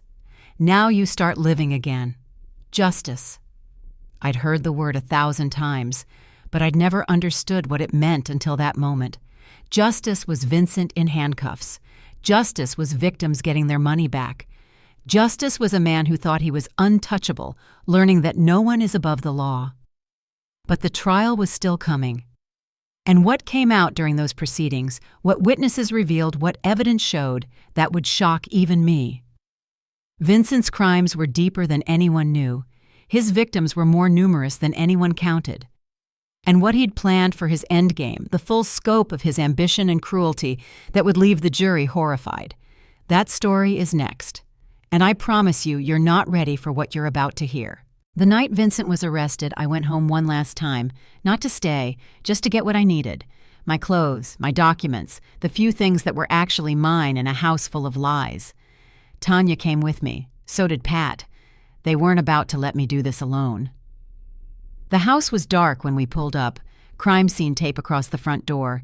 FBI had already searched the place, taken computers, files, anything that might be evidence.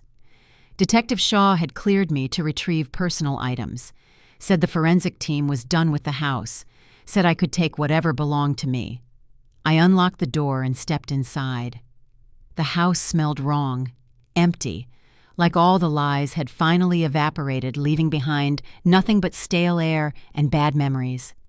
I walked through the living room where I'd served Vincent dinner 1,000 times, the kitchen where I'd cooked his meals while he texted his mistress, the bedroom where I'd slept beside a man who was measuring my life in insurance dollars. I took my clothes, my jewelry, the box of photographs from before I met Vincent, pictures of Big Mama, pictures of my parents before they died. Tanya found something in the home office. Renee, she called. You need to see this. I went to where she was standing. The FBI had taken most of the papers, but they'd left some things behind, things that weren't relevant to the financial crimes. Tanya was holding a small notebook, one I'd never seen before. It was a journal. Vincent's journal. I started reading, and my blood turned to ice. The entries went back 5 years, detailed, clinical, like a scientist documenting an experiment. January 15th. Met S at conference. Easy mark, lonely, desperate for attention. Will pursue. March 3rd. S is pregnant. Complication, but possible opportunity. Life insurance route. June 22nd. Baby born. VJ. Good cover story. R suspects nothing. R, that was me, Renee. Reduced to a single letter in my husband's scheming. September 8th. R going to therapy. Problem monitor. Consider accelerating timeline if behavior changes. December 1st. Mother-in-law's money secured. 1 to 80K. Easier than expected. Old people trust too much. I had to stop reading. My hands were shaking too hard to hold the notebook. He documented everything I whispered. Like we were experiments. Like we weren't even human. Tanya took the notebook gently. This goes to the FBI, she said. This is evidence. She was right. Every page of that journal was another nail in Vincent's coffin, more proof of his planning, more evidence of his sociopathy. I finished packing in silence. Couldn't speak. Couldn't process what I'd read. As I was leaving, I took one last look around. Goodbye, I said to the empty house. Goodbye to the life I thought I had. Then I closed the door and never looked back. The weeks between the arrest and the trial were strange. I moved in with Big Mama temporarily. Her small apartment in the assisted living facility wasn't much, but it was filled with love, real love, the kind that doesn't come with conditions or calculations. She held me when I cried, fed me when I forgot to eat, prayed with me when the darkness felt too heavy. When I told her about the life insurance policy Vincent had taken out on her, she didn't cry. She got angry. That man sat in my living room, she said, ate my cooking, called me Mama, and the whole time he was planning to kill me for money. I'm so sorry, Big Mama. I brought him into your life. I trusted him. Baby girl, she said, you didn't do this. He did. And now he's going to pay. She was right. Vincent was going to pay. The trial was scheduled for 3 months out. Federal charges, no bail. He was sitting in a jail cell waiting to learn his fate. But those 3 months were hard. I had to rebuild everything. My sense of self, my understanding of the world, my ability to trust. Dr. Williams became my lifeline. Twice a week, sometimes 3 times, I sat in her office and unpacked a decade of trauma I hadn't even known I was carrying. She helped me understand that Vincent's manipulation wasn't my fault, that I wasn't stupid for trusting my husband, that sociopaths are predators who specialize in appearing normal. She helped me grieve the life I thought I had, the future I'd imagined, the children I'd wanted with a man who never wanted them with me. And she helped me start imagining a new future. One without Vincent. One where I could finally be free. The sister circle surrounded me during those months. Tanya helped me untangle my finances, figure out what was actually mine versus what was fraudulent. Pat introduced me to her church support group for women who'd survived abusive marriages. I found sisters there I never knew I needed. Jasmine prepared me for the trial, what to expect, what questions I'd be asked, how to stay calm when defense attorneys tried to tear me apart. And Marcus checked in regularly, making sure I was safe, making sure I was healing. "I need to tell you something," he said about a month before the trial. "I've thought about this case every day since it started, about what would have happened if I'd just given Vincent what he wanted, if I'd faked evidence against you like he expected. Why didn't you?" I asked. "You could have taken the money and walked away." "Because I have a daughter," he said, "about your age, and I thought about what I'd want someone to do if she was in your position, if some monster was planning to hurt her and a stranger had the power to stop it." He paused. "I couldn't live with myself," he said. "If I'd walked away and you'd died, if I'd let money matter more than your life, that's not who I am." I reached out and took his hand. "You saved me," I said. "I don't know how to thank you for that."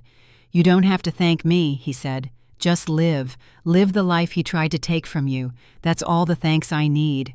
The trial began on a Tuesday in September. Federal courthouse downtown. Press everywhere. Vincent's case had made national news. The investment banker who defrauded his church. The husband who planned to murder his wife for insurance money. The man who lived 3 separate lives and nearly got away with it. I arrived early with Jasmine. Pat and Tanya were in the gallery. Big Mama watched from home because the courthouse was too much for her health. Vincent was brought in wearing an orange jumpsuit. No more expensive suits, no more perfect hair. Just a man in prison clothes facing the consequences of his choices. He didn't look at me, didn't acknowledge my presence, just sat at the defense table and stared straight ahead. The prosecutor was a woman named Sandra Chen. Fierce, brilliant. She'd built federal cases against organized crime bosses and corrupt politicians. Vincent didn't stand a chance. "Ladies and gentlemen of the jury," she began. "Over the next several weeks, you're going to hear a story of almost incomprehensible cruelty. A story of a man who looked at everyone in his life as a potential victim, who calculated the value of human beings in dollars and cents, who planned multiple murders for profit with the same casual efficiency that other people plan vacations." She walked toward the jury box. "Vincent Carter isn't a misunderstood businessman. He isn't a good man who made mistakes. He's a predator. And the evidence will prove that beyond any reasonable doubt." I listened as she outlined the case. The financial fraud, the forged insurance policies, the multiple victims who would testify, the journal that documented his planning in his own handwriting. And then she mentioned something I hadn't known. Additional victims, she said. Victims who came forward only after the defendant's arrest, women from other cities, other states, other lives Mr. Carter led that we're only beginning to uncover. Other victims. Other women. Other lives. Vincent hadn't just been juggling me and Simone. He'd been running schemes across the country. For years, maybe decades. I felt sick and vindicated and terrified all at once. How many people had this man hurt? How many lives had he destroyed? And how close had I come to being just another body in his wake?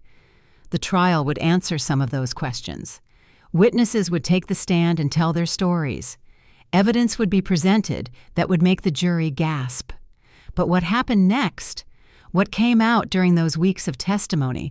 What Vincent himself finally admitted in a moment of stunning arrogance? That's a story you need to hear in full. Because the man I thought I knew was worse than I ever imagined, and his downfall was more complete than I ever dared to hope. Act 3 is coming. The trial, the testimony, the verdict, the moment when justice finally arrived. Stay with me.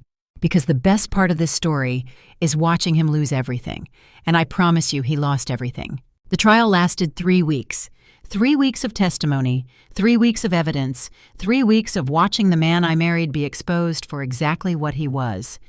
I sat in that courtroom every single day, front row, right behind the prosecutor's table. I wanted Vincent to see me, wanted him to know that I was there watching, witnessing every moment of his destruction. He never looked at me, not once, kept his eyes forward, kept that mask of calm on his face like he still thought he could charm his way out of this. He couldn't. The first witness was a forensic accountant named Dr. Patricia Hammond. She'd spent 6 weeks tracing every dollar Vincent had stolen, every transfer, every fake investment, every lie. She put charts on the screen, numbers that made the jury gasp. $2.3 million from client accounts at Morrison Capital, $800,000 from church members through the fake Community Growth Fund, $180,000 from Dorothy Harris, the defendant's elderly mother-in-law. She traced the money to offshore accounts, showed how Vincent had been siphoning funds for 6 years, small amounts at first, then larger as he got bolder. The defense attorney tried to suggest the money was legitimate investment income. Dr. Hammond shut him down with documentation so thorough he stopped asking questions. The second witness was Detective Karen Shaw. She walked the jury through the investigation, the surveillance, the evidence gathering. The moment they realized Vincent wasn't just a thief but a potential murderer, she showed them the life insurance policies, 3 of them, on me, on Simone, on Big Mama. Combined value $3.7 million. She showed them the reconstructed note, Vincent's handwriting, his plans for my accident. The jury looked at Vincent with disgust. Some of them looked at me with pity. I didn't want their pity, I wanted their verdict. The third witness was Marcus Wells.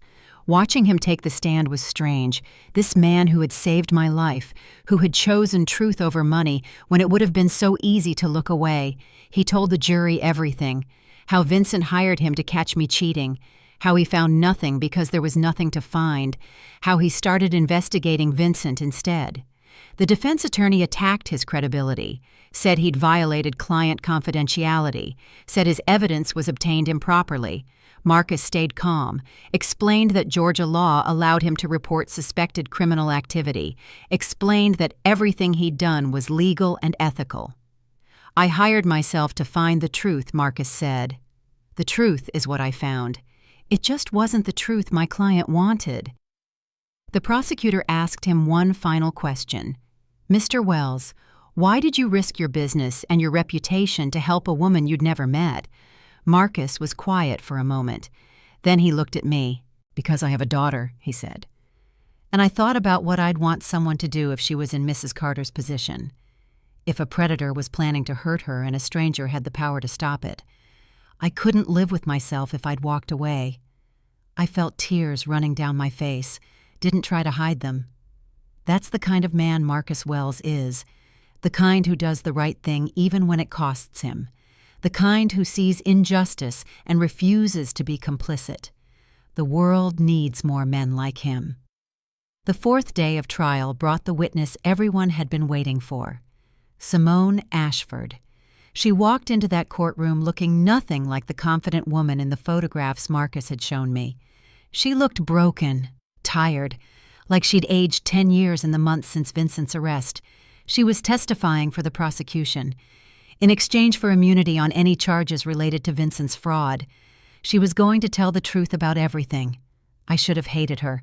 Part of me did. This woman who had been sleeping with my husband for 5 years, who had given him the son he'd denied me, who had built a life with him while I sat at home alone wondering why he didn't love me anymore. But watching her on that witness stand, I realized something. She was a victim too, a different kind of victim.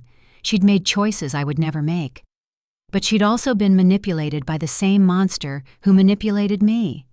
Vincent had told her I was crazy, told her I was abusive, told her he was trapped in a loveless marriage and she was his salvation. He'd promised to leave me for years, promised they'd be a real family, promised her everything while giving her nothing but lies. And she'd believed him. Just like I'd believed him, that's what sociopaths do. They find your vulnerabilities, your needs, your dreams, and they use them against you. Simone answered the prosecutor's questions in a quiet voice. Yes, she'd been in a relationship with Vincent for 5 years. Yes, they had a son together, Vincent Jr., 4 years old. Yes, Vincent had promised to leave his wife and marry her. Yes, she'd believed him, until she didn't. The prosecutor asked when she stopped believing. When Detective Shaw showed me the evidence, Simone said, "The other women, the financial fraud, the life insurance policy on me." She paused, swallowed hard. I didn't know about the insurance policy until that day. $500,000 on my life. He'd been paying premiums for 3 years, planning to kill me too, I guess, when I stopped being useful. The courtroom was silent. The prosecutor pressed forward. Ms. Ashford, you found documents in the defendant's apartment. Can you describe what you found? Simone nodded. After I talked to Detective Shaw, I went through everything. Every drawer, every file, every hidden space I'd never looked in before because I trusted him. Her voice cracked. I found a folder, hidden in a lockbox under the bed.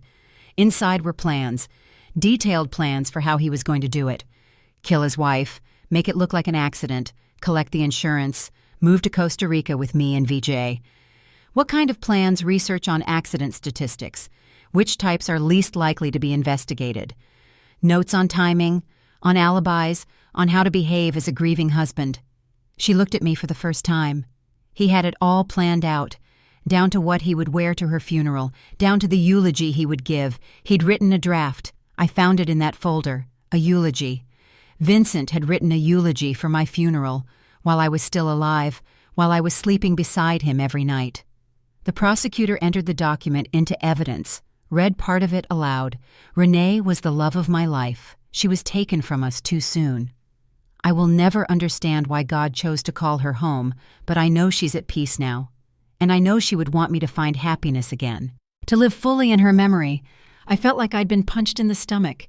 He'd been planning to stand over my grave and perform grief, planning to cry crocodile tears while my grandmother sobbed, planning to accept condolences from people who had no idea he'd murdered me. And then he would have taken the money and disappeared to a beach somewhere with his other family. I almost didn't survive. I almost became words in a fake eulogy, a body in a grave, a memory that would have faded while my killer lived in paradise. But I did survive, because one man chose to tell the truth. Simone's testimony continued for hours. She described conversations where Vincent talked about his plans, described his coldness, his calculation, the way he talked about people like they were chess pieces to be moved and sacrificed. She described finding out about the other women, 2 of them, in other cities, other schemes, other lives Vincent had been living that even Simone didn't know about. She cried on the stand, broke down completely when the prosecutor asked about her son. VJ asks where Daddy is, she said through tears. Every day he asks. And I don't know what to tell him. How do you explain to a 4-year-old that his father is a monster? I felt something shift in my chest, something that had been hard and angry since I learned about Simone's existence.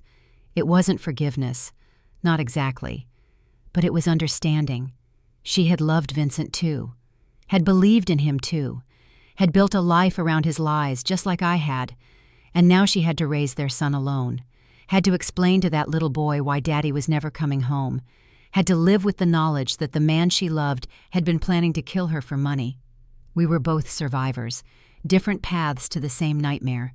When Simone left the witness stand, she walked past me. Our eyes met for just a moment. "I'm sorry," she whispered. "For everything." I nodded, didn't speak, couldn't speak.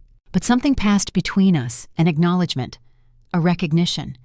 We had both been victims of the same predator, and we had both survived. That night I went home to Big Mama's apartment and cried for hours. Not for Vincent, not even for myself. For all of us, all the women he'd hurt, all the lives he'd damaged, all the trust he'd betrayed, and for the little boy who would grow up knowing his father was a monster. But the trial wasn't over yet. More witnesses were coming, more victims, more evidence of just how deep Vincent's depravity went. And then Vincent himself would take the stand. That's when everything changed. That's when even I was shocked by what he revealed. Because Vincent didn't just defend himself. He bragged. He couldn't help it. And the things he said under oath would haunt that courtroom forever. The second week of trial brought the witnesses no one expected. 3 women, from 3 different cities, 3 different lives that Vincent had been living simultaneously. The first was named Angela Morrison, 41 years old, divorced, living in Charlotte, North Carolina. She'd met Vincent at an investment conference 4 years ago. He'd introduced himself as Vincent Davis. Single, never married, a successful financial consultant looking for love. They'd dated for 2 years. He visited her twice a month, told her he traveled constantly for work. She believed him because why wouldn't she? He'd convinced her to invest her divorce settlement with him, $200,000, money she'd fought for, money that was supposed to be her fresh start. It was gone. All of it. transferred to the same offshore accounts as everyone else's money. When the prosecutor showed Angela a photo of Vincent, she started crying. "I thought he loved me," she said. "I thought we were going to get married. He proposed last Christmas. Gave me a ring and everything." She held up her hand. A diamond sparkled on her finger. "I'm still wearing it," she said, "because I don't know what else to do with it. I don't know how to accept that none of it was real."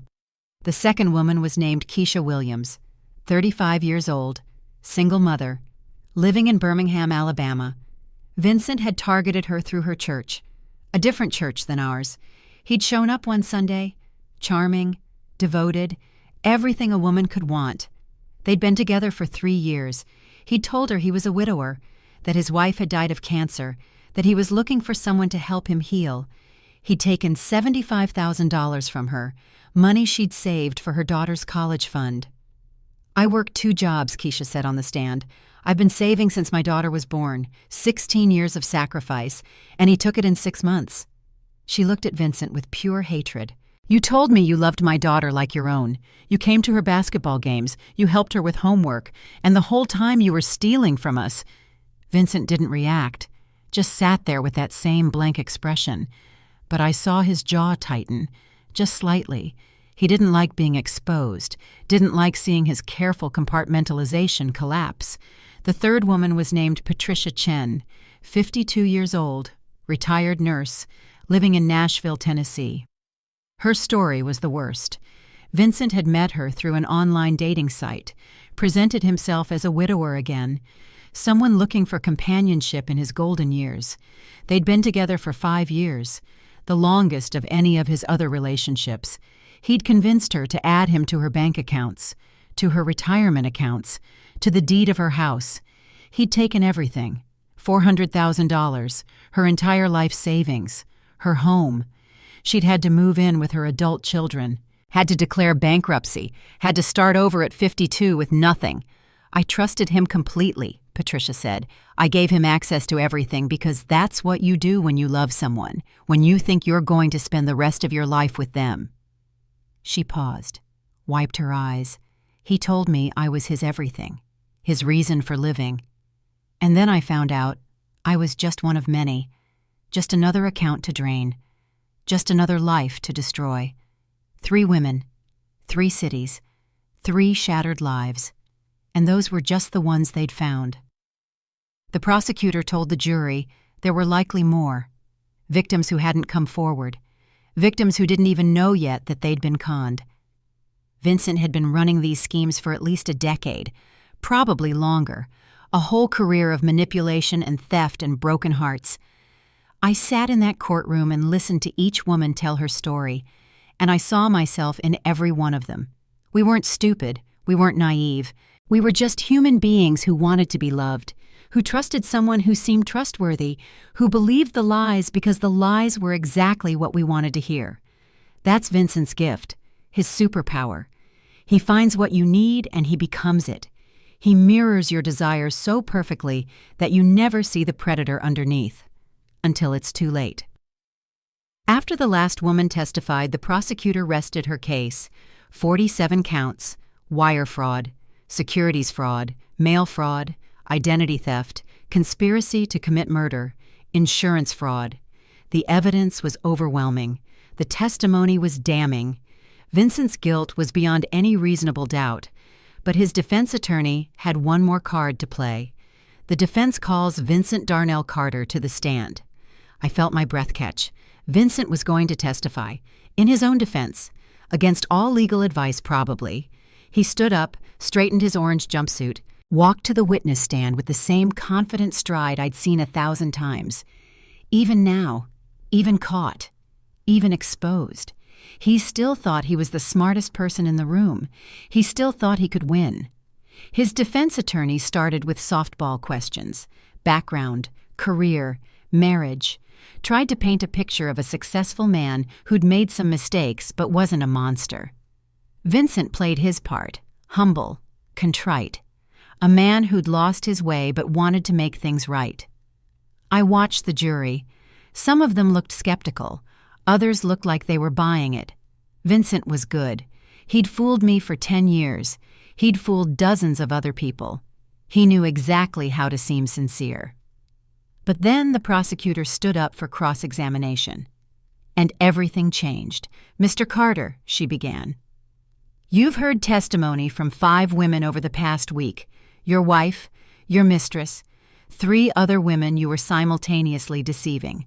Do you deny having relationships with all of these women?" Vincent shifted slightly. "I don't deny having relationships, but characterizing them as deception is unfair. These were complicated situations. I cared about all of these women. You cared about them." "Yes, you cared about Renee Carter. Your wife of 10 years I did. I do. You cared about her so much that you took out a $3 million life insurance policy on her without her knowledge. That was a financial planning decision, standard estate planning. Standard estate planning doesn't usually include forging your wife's signature on the application." Vincent's jaw tightened again. "I made a mistake with the paperwork. That doesn't mean I was planning to harm her." The prosecutor picked up the reconstructed note, the one about making my death look like an accident.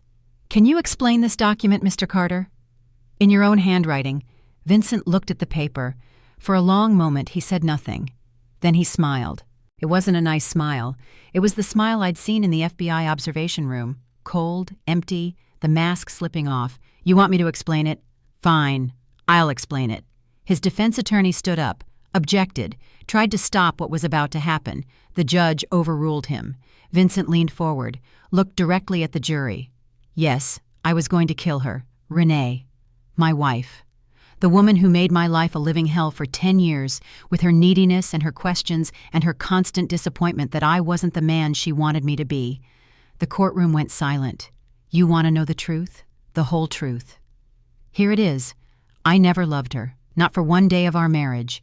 She was a means to an end, a stable income while I built my real life, a cover story that made me look respectable. I felt like I'd been stabbed.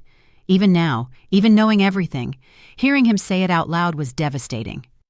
"Simone was supposed to be different," Vincent continued.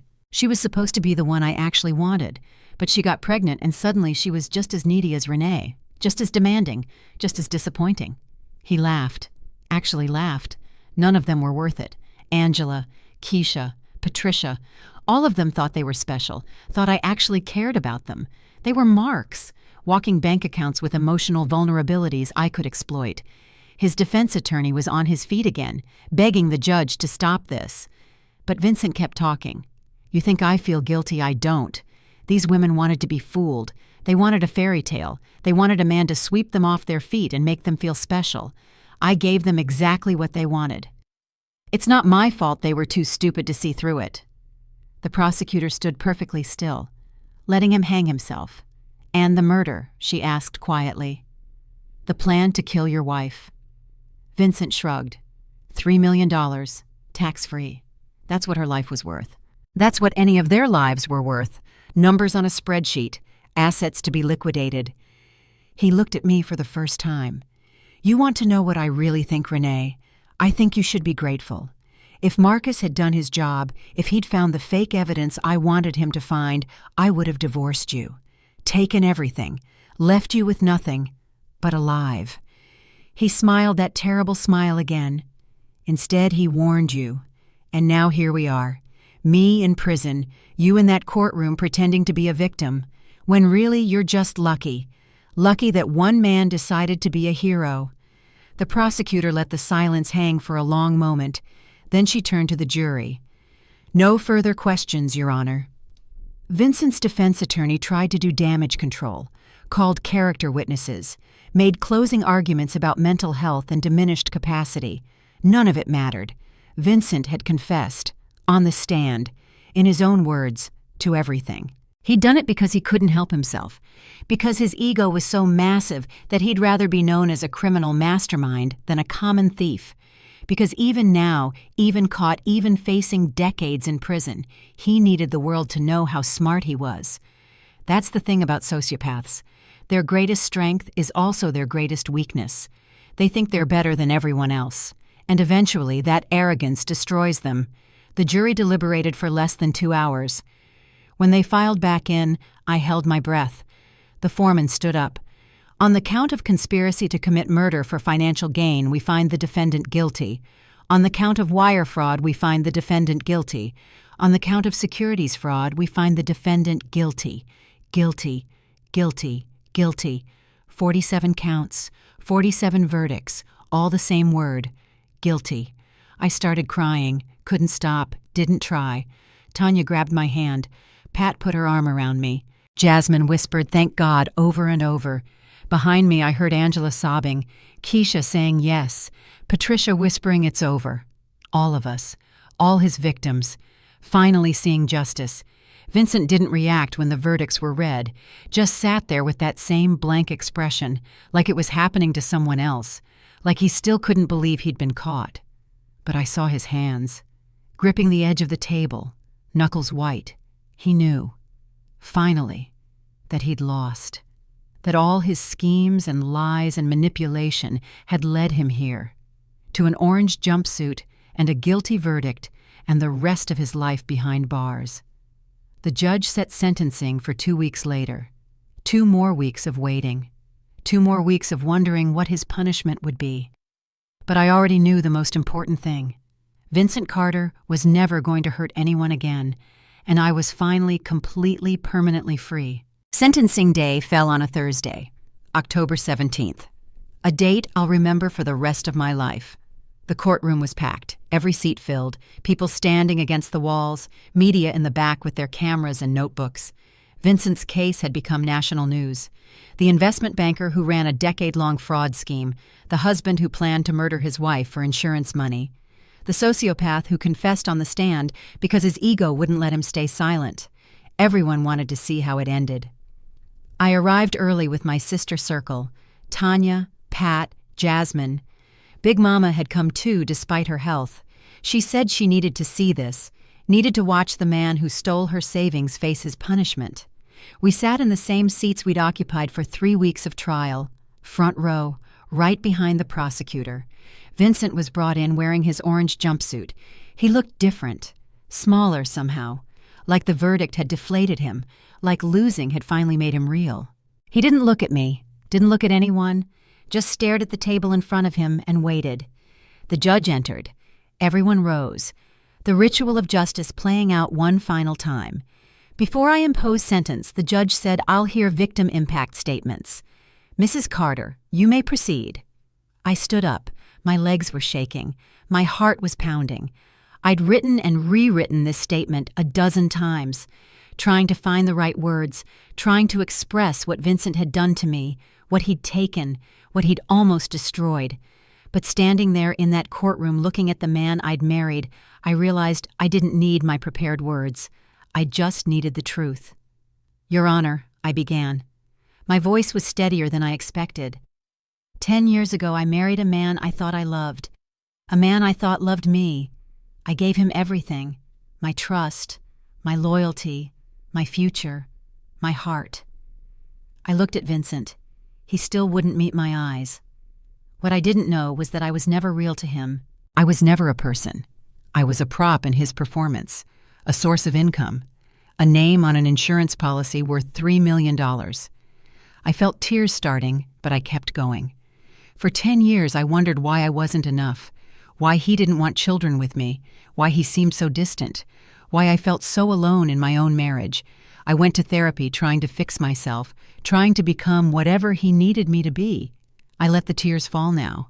What I know now is that nothing I did would have made a difference, because Vincent Carter doesn't see other people as human. He sees us as opportunities, as targets, as assets to be exploited and discarded. I turned to face the gallery, all those faces watching, all those people who had followed this story. "He planned to kill me," I said, "on my birthday, after taking me to dinner.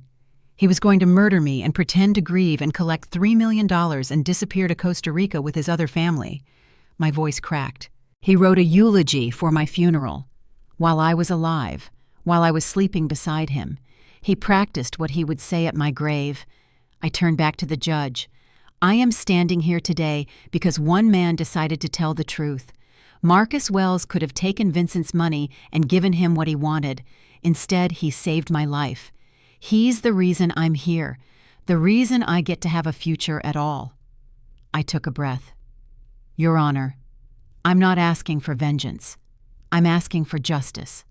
I'm asking you to protect other women from this predator, to make sure he never has the opportunity to do this again, to show the world that there are consequences for destroying lives. I looked at Vincent one final time. You took 10 years of my life, I said directly to him. You took my trust, my faith in love, my sense of safety. You took my grandmother's savings and almost took her life. I straightened my spine. But you didn't break me.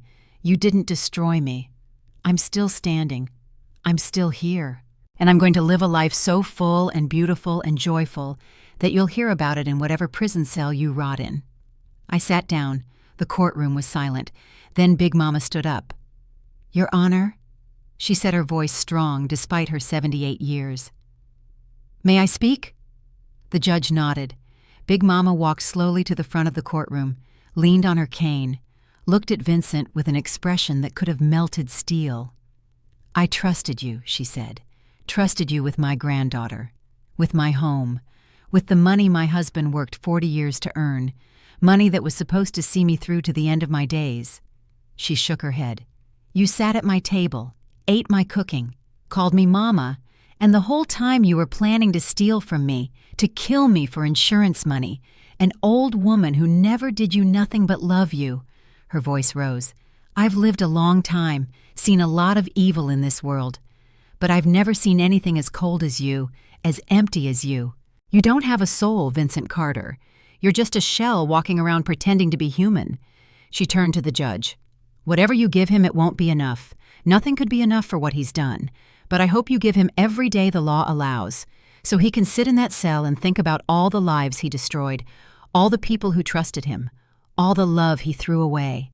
She walked back to her seat. I grabbed her hand and held it tight. One by one, the other victims spoke. Angela talked about the 2 years she'd wasted, the future she'd planned with a man who never existed. Keisha talked about explaining to her daughter why her college fund was gone, why the man she'd called Uncle Vincent was actually a monster. Patricia talked about losing her home, starting over at 52, wondering if she would ever trust anyone again. Simone spoke last. She talked about raising a son alone, about trying to explain to a 4-year-old why Daddy couldn't come home, about the shame she felt for believing Vincent's lies about me. I have to look at my son every day, she said through tears, and see his father's face, and wonder if he inherited more than just looks, wonder if that coldness is somewhere inside him waiting to come out. She looked at me. I'm sorry, Renee, for everything, for believing him when he said you were crazy, for being part of what he did to you. I hope someday you can forgive me. I don't know if I'll ever forgive myself. When she sat down, the courtroom was heavy with grief, with anger, with the accumulated weight of all that suffering. The judge took a long moment before speaking. Mr. Carter, he finally said, in 30 years on the bench, I have never encountered a defendant quite like you. The scope of your crimes, the duration of your deception, the cold calculation with which you targeted vulnerable people. It's extraordinary. He shook his head. What's most disturbing is not what you did, but how you did it. With no apparent remorse, no recognition of the harm you caused. Your testimony in this courtroom revealed a man utterly devoid of empathy, a man who views other human beings as nothing more than resources to be exploited. He looked at the sentencing guidelines in front of him. The federal sentencing guidelines for your crimes range from 15 to 25 years. Given the number of victims, the amount of money involved, the planned murder for financial gain, and your complete lack of remorse, I see no reason to show leniency. He picked up his gavel. Vincent Darnell Carter, I sentence you to 25 years in federal prison. You will serve a minimum of 20 years before you are eligible for parole. You are ordered to pay full restitution to all victims totaling $4.2 million. The gavel came down. 25 years. Vincent finally looked up, finally showed emotion. His face went white. His hands started shaking. He'd thought he could charm his way out, thought his confession was somehow a power move, thought the world would admire his cleverness. Instead, he got 25 years. He would be 65 when he got out, old, broke, alone. Everything he'd schemed for, everything he'd stolen, everything he'd planned, all of it gone, and I was free.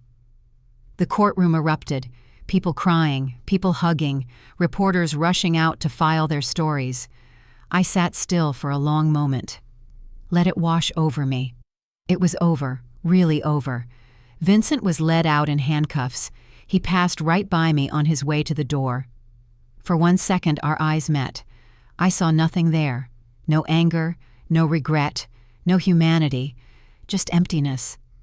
The same emptiness that had always been there hidden behind his charming mask. "Goodbye, Vincent," I said quietly. "I hope you find whatever it is you're looking for. I doubt you will." He didn't respond, just kept walking. Out of the courtroom. Out of my life. Forever. I stood up, hugged Big Mama, hugged my friends, let myself feel the relief flooding through my body. Then I walked out of that courthouse and into the rest of my life. The weeks after sentencing were strange. For so long my entire life had been consumed by Vincent, by his lies, by the investigation, by the trial, by surviving. And now it was over, and I didn't know who I was anymore. The woman I'd been before Vincent was gone, erased by a decade of manipulation. The woman I'd been during the marriage was a fiction, a version of myself I'd created to survive. And the woman I'd been during the investigation was a warrior, fighting for her life. But who was I now? Now that the battle was over, now that I had to actually live, I stayed with Big Mama for 2 more weeks after sentencing. Let her feed me, let her pray with me, let her remind me every day that I was loved, that I had always been enough. We talked about Grandpa, about their marriage, about what real love looked like. "Your grandfather wasn't perfect," Big Mama said one night. "Lord knows that man drove me crazy sometimes. But he saw me, really saw me. Not what he wanted me to be, not what I could do for him. Just me." She held my hand. "That's what you deserve, baby girl. Someone who sees you, someone who loves you for exactly who you are, not some monster pretending to be human." I started therapy again, twice a week with Dr. Williams, processing everything. She helped me understand that healing wasn't linear, that I would have good days and bad days, that I might never fully trust again, and that was okay, that surviving was enough. She helped me grieve, not for Vincent, but for the life I thought I had, the future I'd imagined, the children I'd wanted, the marriage I'd believed in. All of it had been a lie, and I had to mourn that lie before I could move forward. The financial recovery was complicated. The court had ordered restitution, but Vincent had hidden money everywhere. Offshore accounts, cryptocurrency, cash buried in places only he knew about. The FBI was still tracing funds. Tanya helped me navigate the process. Filed claims, tracked paperwork, made sure I got back every penny I was owed. Big Mama's savings were recovered first. The FBI found them in a Cayman Islands account. All $180,000. She cried when she got the letter confirming the transfer. I told her to keep it, said I didn't want it, but she insisted on giving me half. "This money is for your future," she said. "Buy a house, start a business, do something that makes you happy. That's what your grandfather would have wanted." I took the money, didn't spend it right away.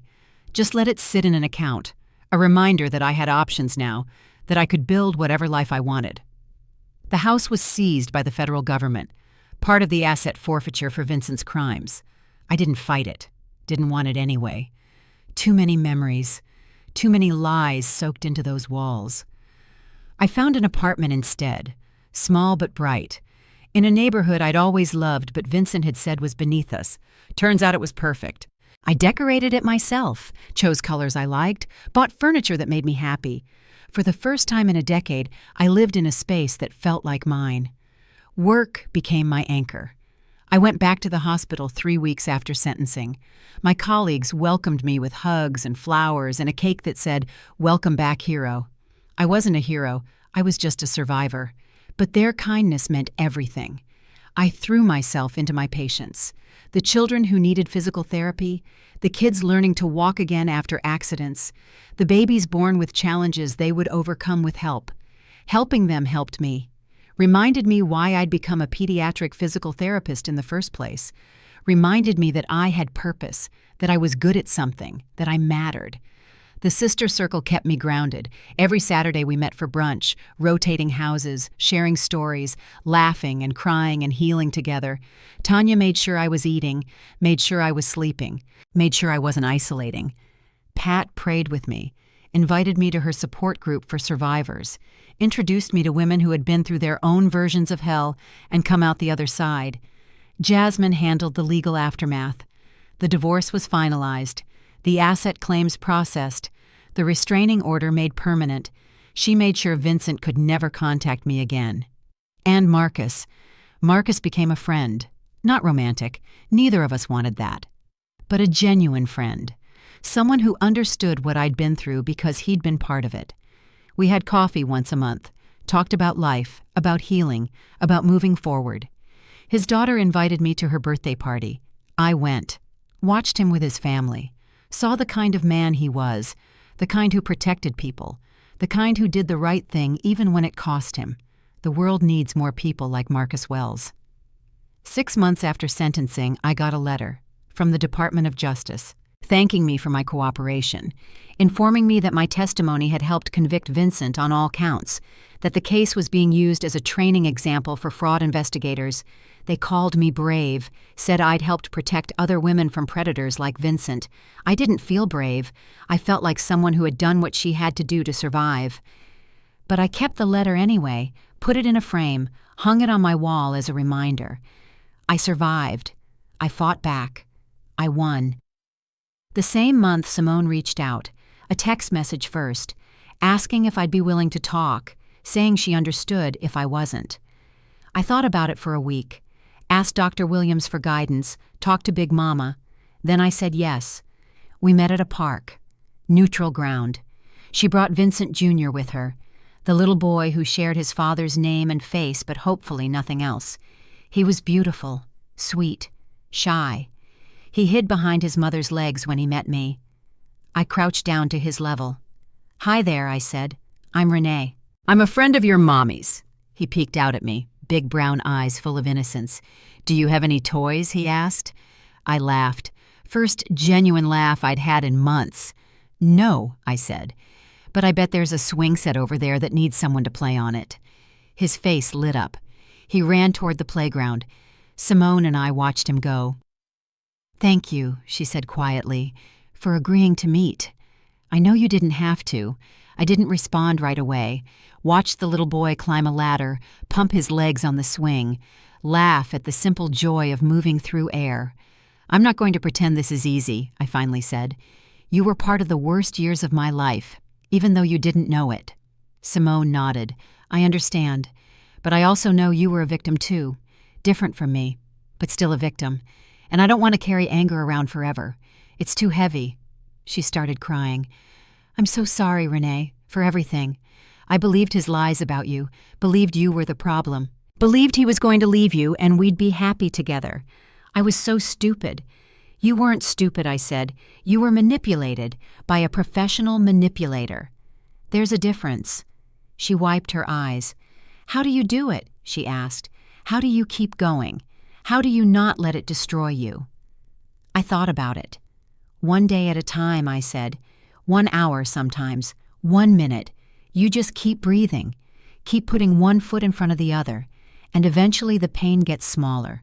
Not gone, but smaller." She nodded. We sat on that bench for an hour, watching her son play, talking about healing, about moving forward, about the strange sisterhood of women who had survived the same monster. By the end, something had shifted between us. Not friendship exactly, but understanding, compassion, the recognition that we were both trying our best to recover from something neither of us had deserved. That's the thing about trauma. It can destroy you, or it can connect you to other survivors, can create bonds that nothing else could. I chose connection, chose compassion, chose to see Simone as a fellow survivor rather than an enemy. It didn't erase what happened, but it made the future feel a little brighter. 1 year later. I'm writing this from my new apartment, the one I decorated myself, the one that feels like home. It's a Sunday morning. Sunlight streaming through windows I picked out. Coffee brewing in a kitchen I organized exactly how I wanted. Jazz playing softly because I love jazz, not because anyone told me to. I'm wearing pajamas at noon because I can, because no one is judging me, because my time is finally my own. 1 year ago, I was sleeping next to a man who was planning to murder me. Today I'm free, truly, completely, finally free. Let me tell you where everyone is now. Vincent is in federal prison in Alabama, year 1 of 25.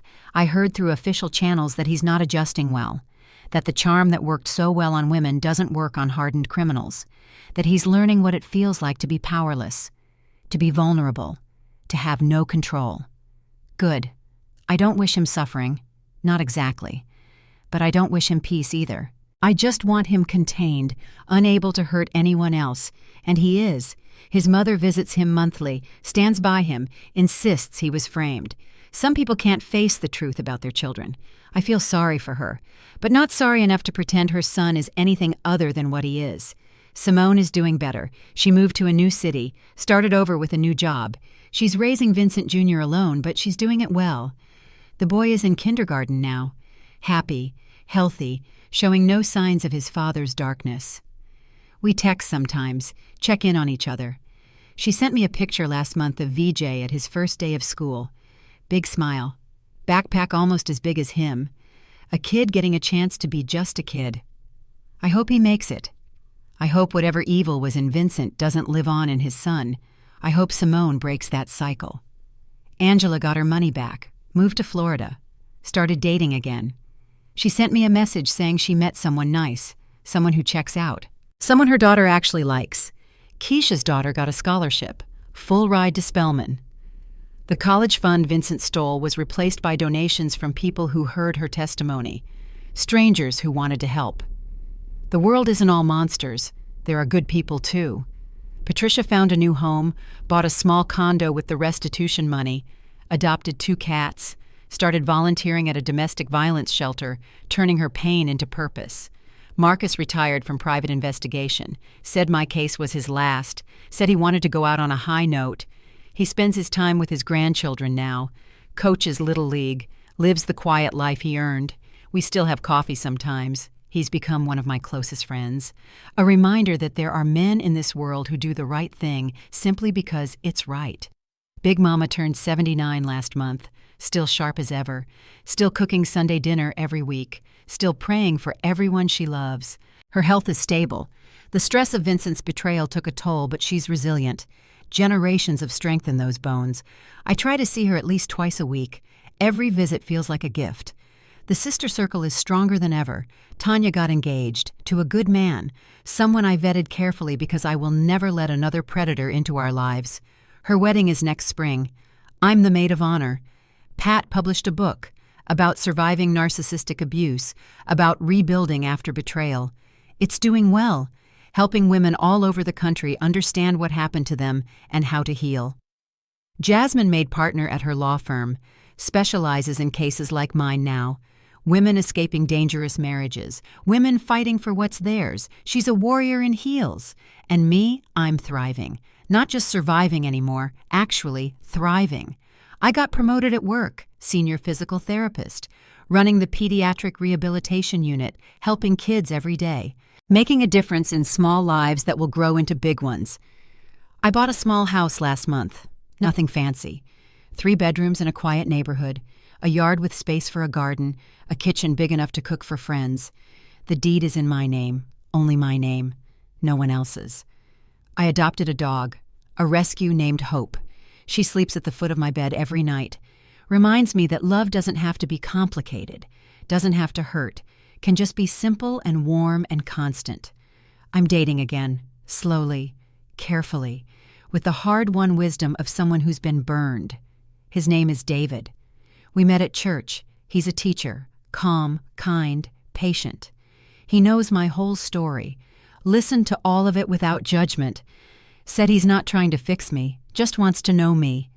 We'll see where it goes. I'm not rushing, not looking for someone to complete me. I'm already complete on my own. That's the biggest change, really. I finally understand that I don't need anyone else to make me whole. that I was always enough, that Vincent's inability to love me said nothing about my lovability and everything about his emptiness. I wasted 10 years trying to be what someone else wanted, trying to earn love from someone incapable of giving it, twisting myself into shapes that fit his expectations. Never again. Now I know my worth, know what I deserve, know what I will and won't accept. And that knowledge is power, real power, the kind no one can take away. If you're listening to this story, if you've made it all the way to the end, I want to tell you something. Your intuition is real. If something feels wrong, it probably is. If someone makes you feel small, they're not your person. If you have to become someone else to make a relationship work, it's not working. Trust yourself. Believe what you see. Don't let anyone convince you that your reality isn't real. And if you're in danger, if someone is hurting you, if you're trapped in a situation that feels hopeless, it's not hopeless. There is a way out. There are people who will help you find it. Reach out to a domestic violence hotline. Talk to a trusted friend. See a therapist. Call a lawyer.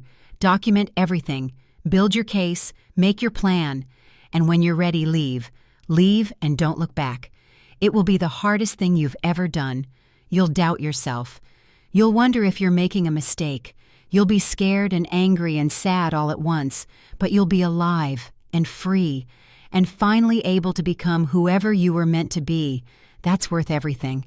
I almost died because I trusted the wrong person. I survived because one stranger decided to tell the truth. Now I'm telling my truth, hoping it reaches someone who needs to hear it, hoping my story gives you permission to trust your instincts, to fight for yourself, to choose you. Because you deserve safety. You deserve peace. You deserve love that doesn't require you to shrink. You deserve a life. My husband hired a private investigator to catch me cheating, but that same PI sent me the evidence that saved my life. That's my story. All of it. Every painful, terrifying, triumphant piece. I'm Renee Marie Carter. I'm 37 years old. I'm a survivor, and I'm just getting started. If this story touched you, if it made you think or feel or remember, hit that like button.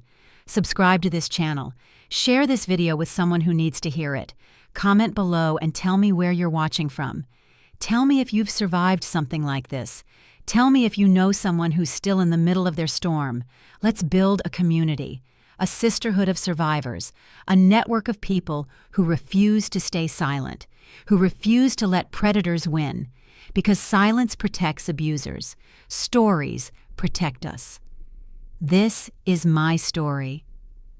What's yours? Thank you for listening. Thank you for caring.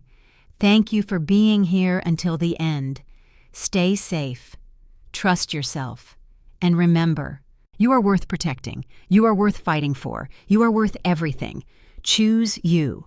Always. Forever. Unapologetically. Choose you.